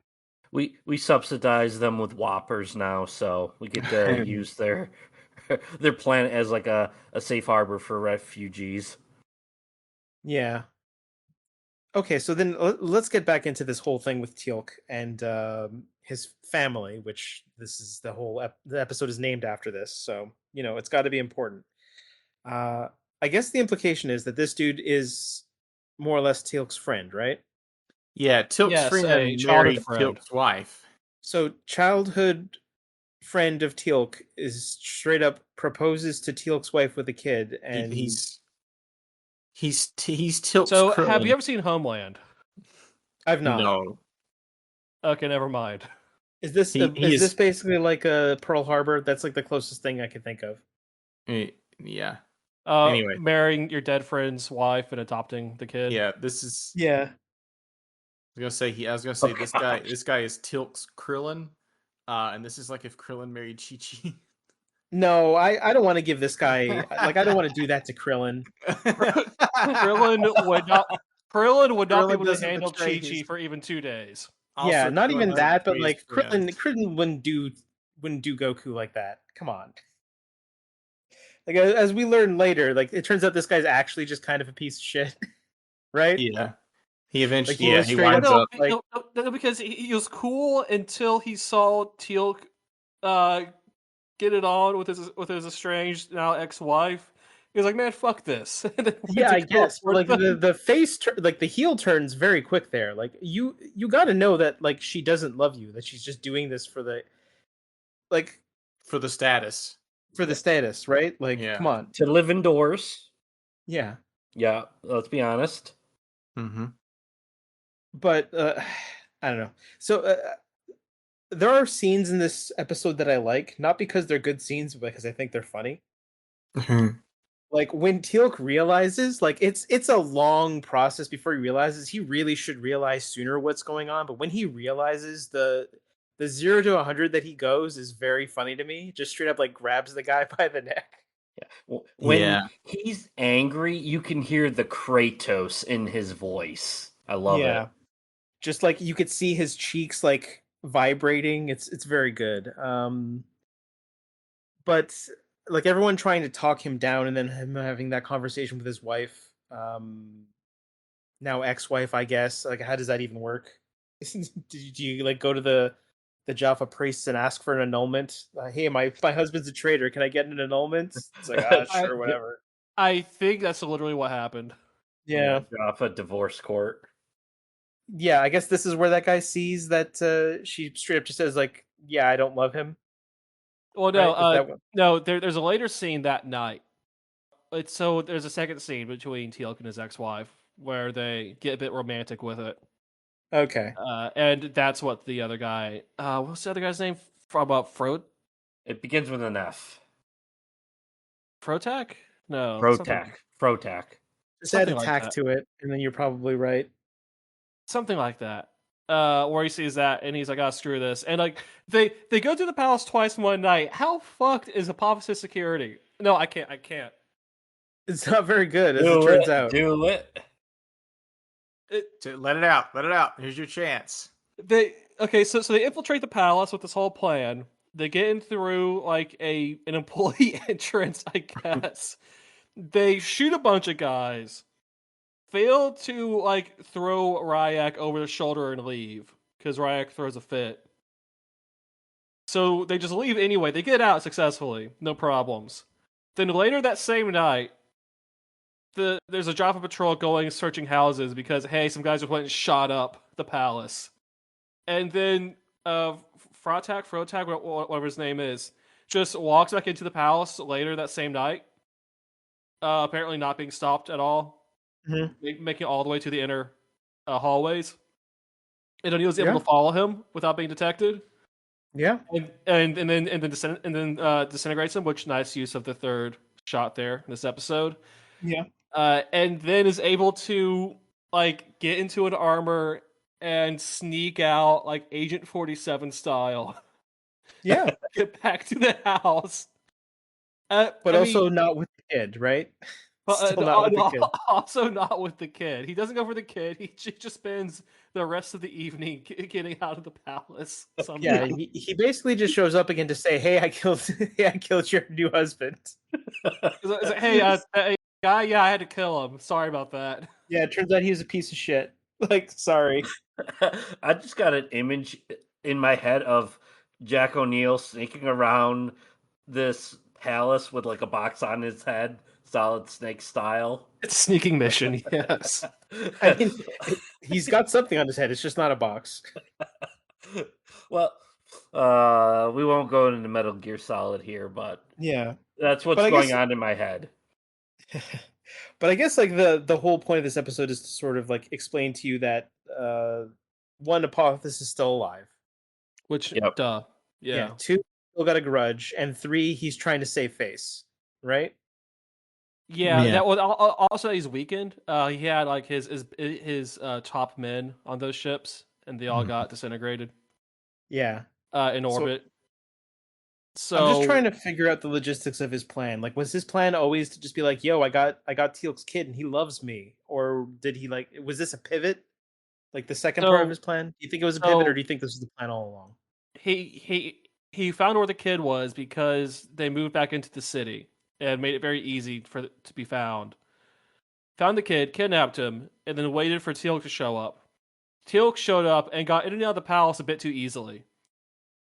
And then Apophis was like, okay, well, plan B, I'm going to do this announcement across the whole city because we know this motherfucker is here somewhere. Put some poison teeth in this kid. And then sacrifice a bunch of Mujaffa to make it look like a successful rescue happened. Yeah. And then question mark profit. Which I mean, I guess if the kid had been more patient and like maintain kayfabe a bit better, it might have worked. Yes. In fact, it would have worked if he just didn't freak out there. But I'm just trying to figure out, like, so this is the second time he's tried to use a child as a weapon of mass destruction, right? It was Correct. Nirti who did the other. Oh, it kid. was a different one. So Oh, this is yeah, just you're like right. the Gould are just, this is just in their playbook. They're like, yeah, when in doubt, use a child as a weapon of mass destruction.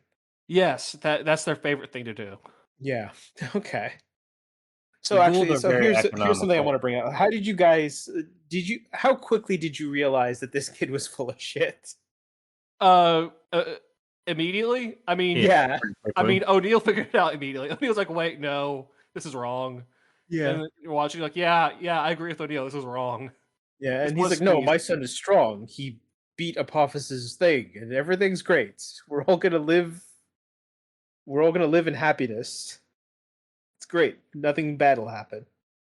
Yeah, Teal just losing his, just turning off his brain for that. Yeah. I mean, It's he's had if you think about it, he's had a long fucking day, right? yes, he has. Yeah, Very let's just go through the process of it gets one more time. Your master like shows up, says, "Hey, sorry, your son's been kidnapped." You show up, figure out your wife has divorced you, married your childhood friend. Your childhood friend Wait, betrays no, you. wait, no, Your no, no. son's That's brainwashed. no. That's not the order. You're out of order. So, Yeah, so he finds out that his wife is divorced and married his childhood friend. yeah, Then his son calls him a bunch of slurs when he tries to yes, rescue him. yeah. And throws Son a calls him a fit. bunch of slurs. Childhood friend tries to betray No, him. Gets murked. no. It's still wrong. Hooks up with his ex-wife after that. All Then his right. childhood friend betrays him. So at least there's something good happened in the middle there. There's Which a lot of highs and lows here, is what I'm hearing. He's had a roller coaster of a day. Let's be clear. and And and then like the next morning, because it's all probably like 24 hours this is happening again. From yeah, like Braytech showing up to like them rescuing the kid. That's probably like 24 hours. And then they rescue the kid in like the ambush. So yeah, he has had a long day. Not a lot of sleep, I guess. But also Teal doesn't sleep, but I guess we haven't gotten there yet. in the yeah, I guess show. not. Man, that planet must suck to be there around. Like, geez. But yeah, he's had a long day. Um, they're in the base. He thinks everything's fine. Everyone else around is like, yeah, no, something's fucking up here, right? Like even his wife is like, "Yo, there's something weird with my son." Yeah, it's like he didn't have he should be missing some teeth. Why does he have all his teeth? All that sort of thing, right? At which Yeah. point the doctor's like, I'm gonna take a blood test, and that's what he freaks out about. Yeah, well, because she was testing him. It's like, hey, we're gonna need to do some more tests, and then the kid just couldn't maintain kayfabe. I Yeah, guess. but it was straight up like, we're going to do a blood test, and he was like, no, oh my god, they figured it out, or something. Yeah, like, don't trust your child suicide bomber to have good acting. I guess. Yeah, I mean, he didn't have good acting. It was very obvious from the start that something was up, right? Yeah. It's and then like there's still 10 minutes left in the episode after that. Yeah. Yeah, so it turns out they have to resolve it like maybe not super quickly, but quickly enough. So there's this whole, I guess, like dilemma. It's like, oh, how do we deprogram your son? At one point, Oh god. electroshock therapy is brought up. It's like, but I don't know if we should do that to a kid. But that leads to them shooting him with a Zat gun. Yeah, which is just like, Pretty much. God. and like Hey, the way that shooting. kid just flails when he does it. Ugh. Hey, shooting wasn't the answer in the last episode, but it could be the answer in this episode.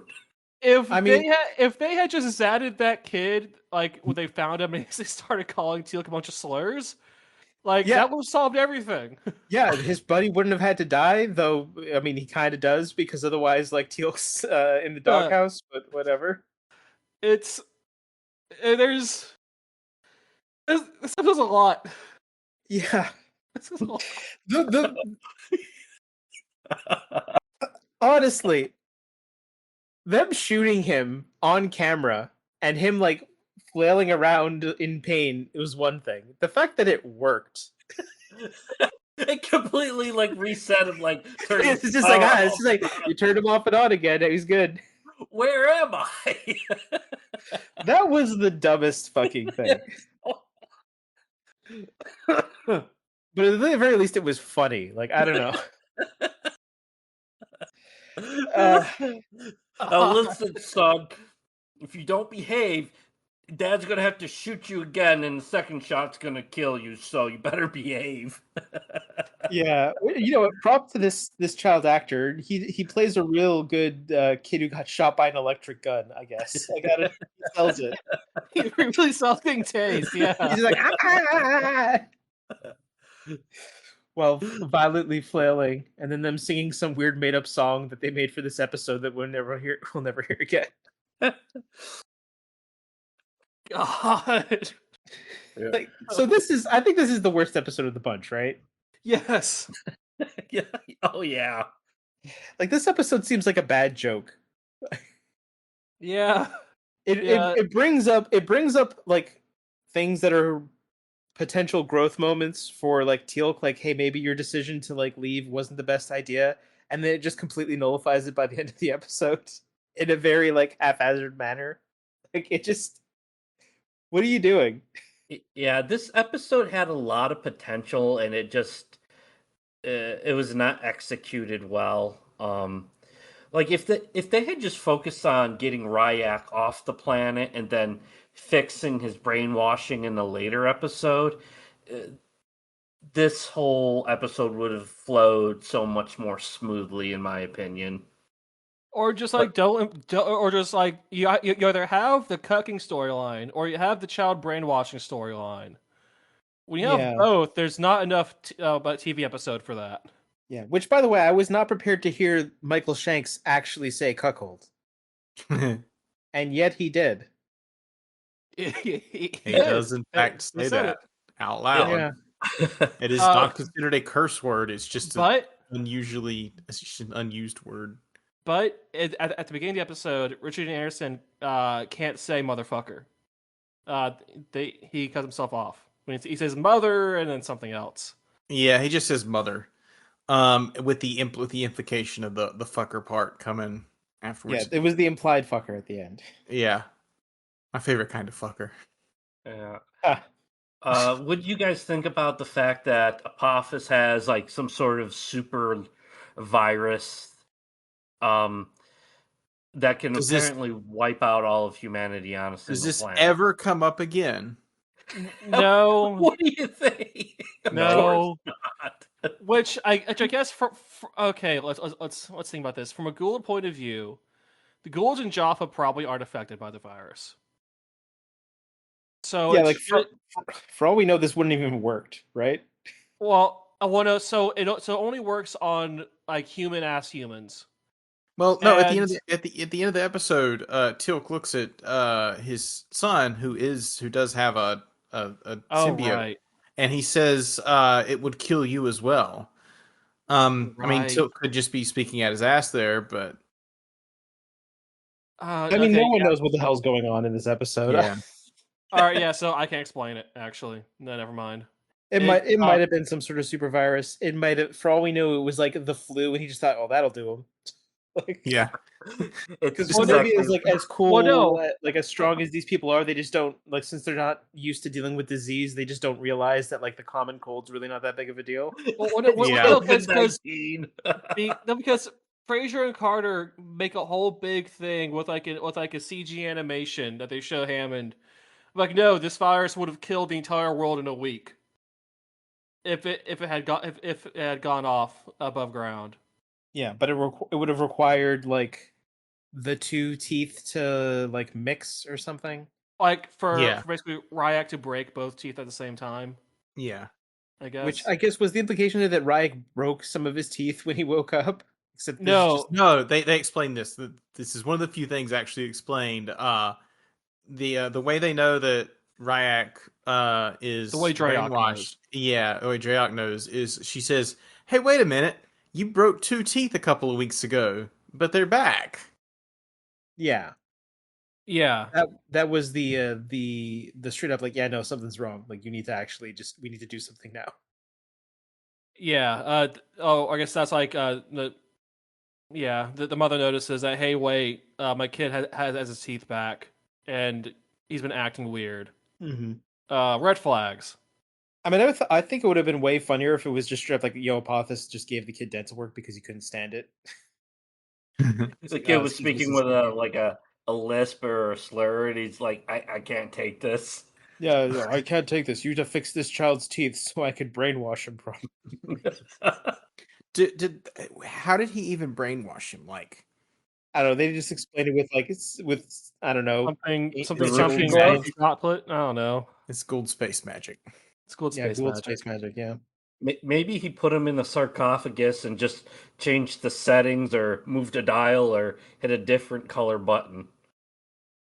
I mean, does it really matter if this powerful brainwashing technology is just immediately deleted by like tasering the person? So like I don't know. So it's probably not that powerful of Yeah, brainwashing technology. probably it's Actually. just mushrooms or something. What if there's another setting on the Zack Nicotels where instead of killing or stunning a person, it just brainwashes them? Like a prophet pulls out like a golden gun and shoots the kid once. It wouldn't be the first time he shot a kid. Probably won't be the last. uh, Oh god, this episode. So here's some nice things to say. This is the first time they have the blue uniforms on base, which look better in the base setting than the green uniforms. Yeah, So that's nice. it Also, gives they're the also it there gives them for. a bit of like individuality compared to just random military people. Yeah, and also the Air Force, so the blue uniforms Yeah, I guess that does make sense. work better. Also, this is the first time it's rained on set. Like, was it actual rain, or did they like turn the hose on That over looked the like actors? actual I think rain that because was some of it real landed rain. on Richard Dean Anderson's hat. Yeah, because like they're all like wet, Yeah. and like the ground's a bit wet and misty. So like, did it just start raining while filming, or? But also the raining was very well timed for like the scene. Yeah, it might have been a bit of both.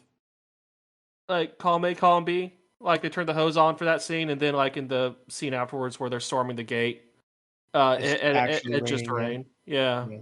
I mean, they're in Vancouver. It rains there a lot. it It's does. very close to Seattle, which is basically just like, hey, it might as well be London where it's raining all the goddamn time. So Yeah, and it is odd that we haven't seen it raining so far on camera in the Vancouver locations they've shot in. Yeah. Well, I imagine they have a certain time frame and a budget they have to work in. So they probably had so much time to do this scene. It started, you know, raining a little bit, and they probably came to the conclusion it wasn't worth reshooting the scene. Okay, so they would have shot that gate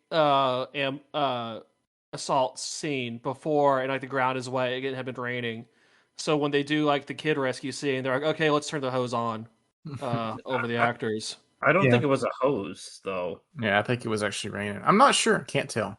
I mean, Because like that's so convenient timing, like in the way it's edited together. well, don't forget when they shoot stuff, they don't shoot the episode in sequence. Yeah, I know. That's why I mean, I just said I was just Oh, positing that they shot it out of sequence. yeah. Okay. Sorry, I thought you meant something else. Yeah, no, it's odd. But also in that gate assault scene, I think O'Neill or Carter zats one of the Joppa, and then Teal'c just nails him with the staff blast right afterwards. It's like that's overkill.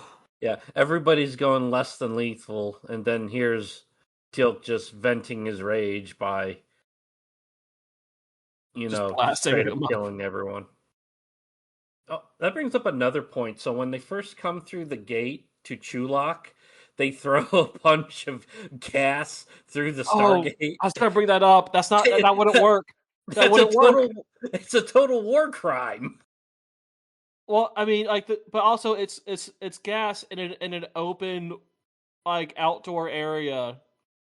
Like sleeping gas, like needs to be pretty concentrated to actually put someone to sleep, right? No. There's no Yeah. such Well, thing as knockout gas. That's completely like a Hollywood thing. It- like anything that causes like asphyxiation, like can kill you. So they just put in like what, like chances of like CX or something, I- like I have a better It's question. probably like mustard gas left over in the U.S. inventory. I have Yeah, a that's a better total question. war crime. I have a better question. How did Braytak manage to make it through the guarded gate in the first place? How was he? Brady, Told you guys. How was he living on that planet in the first place after revealing That's- himself to I mean, that's a good Apophis? question. I mean, I just figure he's hanging out with a bunch of rebels somewhere. Like it is an entire planet, and it seems like there's plenty of hiding places on this planet. Like Apophis doesn't have. I mentioned earlier, Apophis seems understaffed. Uh, and it is mentioned in this episode that Apophis is in fact very understaffed. So he probably doesn't have the people to search the entire planet. So there's probably a good hiding spot for him nearby. But that doesn't explain how he was able to just approach the gate and get through it. Did he just kill people standing at the gate, or It wouldn't be the first time. Would be the first time, but like that gate gets ambushed so much. You think they'd have tighter security, maybe some heavy yeah, cannons there. yeah, or maybe build a few walls around it. yeah? Maybe you should build a fortress around your Stargate. That's like very important. Yeah, it's Because this planet is his like capital planet, right? Is it, or is it like his? Sort of. It's like Jaffa homeworld. Yeah, it seems like it's a homeworld for him to pick out new soldiers. That's You're like his right. Jaffa I'm not sure world. he has a capital planet. Like You're right. like the early medieval like lords in Europe would have multiple manors that they would go between in their feudal area to keep an eye on the locals in charge. So maybe he has multiple palaces on multiple planets, and he goes takes his court between them. And Chulak is just like the Jaffa planet where he has his Jaffa at. Yeah, I think you're right. Like back in episode 1, I think somebody mentioned that the whole point of this planet was just um like a hub where Gould that are loyal to Apophis can go and select bodies. Yeah. Yeah, you're right, Justin. That said, I guess the reason they don't have a fort is because just they haven't had any formidable foes in a long time outside of like Thor's people Or other system lords. or other Which- system lords. But even then, I feel like you should have some defense. I don't know. Yeah, you should. I didn't want to watch this episode again. Is this episode worse than Hathor for you? Hathor is funnier, in my opinion. It's maybe funnier, but I think it's absolutely worse. Yeah. Like, there's some funny bits to this. It's not as slapsticky. Like, you don't have a weird like conveyor belt of dudes getting hit in the back of the head, but That was so good. That's a really good moment, honestly. Like, it's too bad it's in the middle of a shitty episode, but it's a yeah. really good gag. It's. I would rather rewatch Hathor than this episode. I guess, but I feel like that only works because Hathor is worse. It's bad enough to be more entertaining. Yeah, like this. So, this episode probably suffers more for it just being like boring than it does it being stupid. Which it is stupid. Don't get me wrong, but not as stupid as Hathor. There's so much cucking in this episode, man. More than you want, and I don't know. It's just. But yeah, so this episode's a stinker. Yeah. I don't enjoy Bloodlines, the first Teal'c family episode. I like this less. Yeah. Not From what I understand, there are better Teal'c family episodes with like better stakes and more, at least more like understandable stakes. they're never episodes that I look forward to in any given season. Mm-hmm. Yeah. Like honestly, I would say the best part of this episode is just like the character of Teal'c freaking out at when he realizes what's going on. Like that's a little funny. But like I said, it feels like it almost feels like it's there as a joke, which I don't know. I don't know if it lands, especially considering how this all resolves itself by the end of the episode. It doesn't like like the familiarity, the perceived betrayal, it not actually being that much betrayal, but then the actual betrayal, but the actual betrayal that is predicated by a different kind of betrayal that happens. Yeah. It's all a bit much. Like this, if this was something Right. that was like spread out as like an actual plot device going over multiple episodes, like oh maybe we don't get him, or maybe we do get him and this doesn't resolve, or but it's them confining all this into one episode just makes it seem almost slapsticky in a It's, way. I mean, television now is much more serialized, so uh, we this is less serialized. It's got to resolve the plot in an episode. Yeah, that's the way things work. But also, that's why you keep the plots a bit on the simple side. Simpler. Mm-hmm. Yep. All right. So, anything else to discuss on this episode? Is this where when the conversations of who was the worst father, Teal'c, Worf, or Goku. yeah, is the worst father? Is this where it all started? With Teal'c shooting his the own first son? episode, the Teal'c was Yeah, the yeah, that's where it Bloodlines. started. Yeah, that's where it started. Yeah. And yeah, that is a real debate to have because Teal'c so not it's Yeah, he tases his son out of love. Uh-huh. sure. Look, Worf never shot Alexander. Maybe he should've. should have. Yeah, maybe he should have. Maybe his life would have been better. Maybe he wouldn't have had to go back in time and teach himself to be not shit.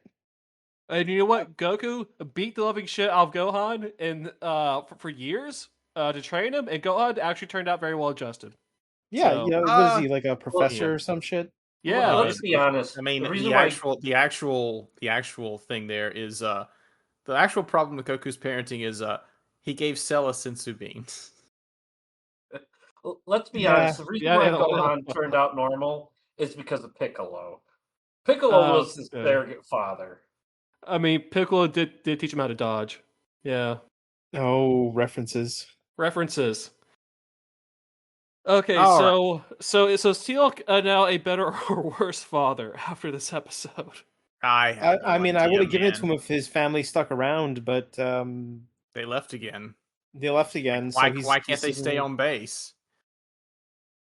Why can't they stay on base? That's an they excellent don't- question. because they don't want to pay for the actors to be regular cast members. Like that's the only answer. I mean, if Voyager can shell out to introduce that child actor and keep her around every few episodes, like surely Stargate can do that. Yeah, and I mean they've brought back. I mean, here's the thing: they do it like once a season. They've brought back that girl that they found on the other planet, the other bomb girl. Well, Maybe I they could mean, have been friends. Maybe they could have bonded over the fact that they were both weapons of mass destruction for the Goa'uld. yeah, like Ryak Ooh. being raised on Earth and then like becoming friends with Cassandra. You could Yeah, have like done you could something have with done. that You and could like have done a whole plot serialized. with that. You know, maybe we should have written Stargate SG-1. That's what I'm learning. I mean, I was like 6. Yeah. Yeah, I Yeah. mean, I don't think you would have done a Uh, worse job than Kathleen Powers did in this episode. So. I was hoping we wouldn't name drop No, her you again. didn't. Yeah. You really you didn't need to do that. Listen, I was at trying some to close point, that. Yeah. you're setting the internet against a person, and I don't want to do that. No, that's why fair. I tried to close And that. to be fair, she does actually like she's actually a writer of some good episodes too. So Yeah, I Um, mean, I don't know. I just like the delivery of the line, the first scene with Teal'c and his wife, where she goes, "How dare you judge me?" Like the way she delivers that, is good. But he's like, "Woman." It's like, oh man, don't. You shouldn't write black characters. all right. So, Uh. is there anything else? I feel like we've wrung all we can out of this episode. So we've been talking about it for like yeah. I mean, this is 45 minutes. this is an episode. Speaking of episodes, the next time we come back, we will go through the Jacob Carter saga. You're asking the Jacob Carter saga, and I say you will see. When we go through episodes 9 through 12 of season 2 of the Stargate SG-1. These episodes are Secrets, Bane, the Tok'ra Part 1 and the Tok'ra Part 2. See, I told you we'll get to them soon. Yeah. Is it All weird right. that I'm not looking forward to the next episode? All right, so Secrets is the B plot's important in Secrets. Yeah. Or Well, I mean, which ones? the plots in all of these episodes are important of the next coming episodes. I'm Not just not. Bane. Yeah. Okay, I know not Bane, but like, I am not a fan of what we're about to enter. But maybe you all will see Yeah. that differently. I have better memories of this two-parter, but my memory has failed me before, so I guess we'll see. But yeah, so that has been Chariots of the Pods. If you have complaints, please send it over to what's the email address for Deep Listens? At Gino. Yes, That no, Anguino. yes, go to the Discord and at Gino. I'll be problems with this podcast. Yeah, tell him that we're wrong about the cuckolding episode and that it's it's the bee's knees. Everyone loves it. Yes. So, speaking of Deep Listens, this has been a podcast in the Deep Listens podcast RSS feed network. Is this a podcast network? Because there's usually like a company involved there. I don't know. These are questions you, as the host, should maybe have ready to answer. Answer smash. Okay, we're doing it live. Yeah, we're doing it live. You know what? Well, there's ads on this. This is a podcast network. So you're listening to an episode, a podcast on the Deep Listens podcast network. The main series, Deep Listens, is like a video game book club. Twice a month, Gino, M, and Pete review a video game. Usually, it's a somewhat real video game that exists and you can play. There are also about once a month a show called Off the Deep End where myself, Chris is on Pie Redacted, and Braden Arbitrary Water Redacted play old or crusty new RPGs for your amusement. There are also sports shows that appear on Deep Listens for football. That's the Amateur Hour with myself, Tyler, and Gino. And then the basketball podcast, which I don't know anything about. There's also occasionally a Final Fantasy podcast. I'm not involved. Whatever. And if you join the Patreon for $1 a month, you can get access to Discord where you can tell us how we're all wrong, or tell us how we're all right, or talk about Uma Musume. I don't know. Whatever you want, really. It's a fun time. Just don't go to the food channel. And for $3 a month, you can get access to a patron-only podcast, the OG Soncast, where Chris, Braden, and Pete review old anime that I haven't seen, but you might have seen if you like old anime. But it's not that old. It's like moderately old anime. I don't know what they're watching this time. Are they like legally required to enlist you if they watch an isekai anime? Is that the deal that's going on? No, they don't have to, and also they're not going to. They don't want. When someone finally brings up El Hazard by mistake, like you won't have to watch that old ass show. No, but try to convince Pete to do that. That'd be funny. All right, so that's it for us. Join the Deep Listens Patreon. Join the Discord. Write in anything, I guess. Does anyone have any plugs? Anything they want to say, the dear listeners? Yeah, I want to sell you all a new product. It's called the Child Taser 3000. It removes brainwashing. You can get it at child.taser. Don't go to that website. It probably doesn't exist, and if it did, you don't want to be there. I'm really glad Gino probably doesn't listen to this. Okay. Well, I'm not going to plug my stuff because someone called me a Kmart ZP the last time I streamed, so I'm just... Oh, really? Oh, yes. there it is. There it is. Like it. Just waiting I'm still for it. sore about that. I'm still sore about it. So I'm not going to plug my streaming at all until that de-archives itself. I mean, That's all right. I will listen, plug your stream. You can watch him at 5th Generation Gaming on Twitch. Call him the Kmart Gamer and see what happens. I mean, listen, if you wouldn't make the same sorts of like sex jokes he does, probably wouldn't have called you that. Okay, well, that's it for us. See you on the other side of the gate. You know what? No, scratch that. Just goodbye, internet.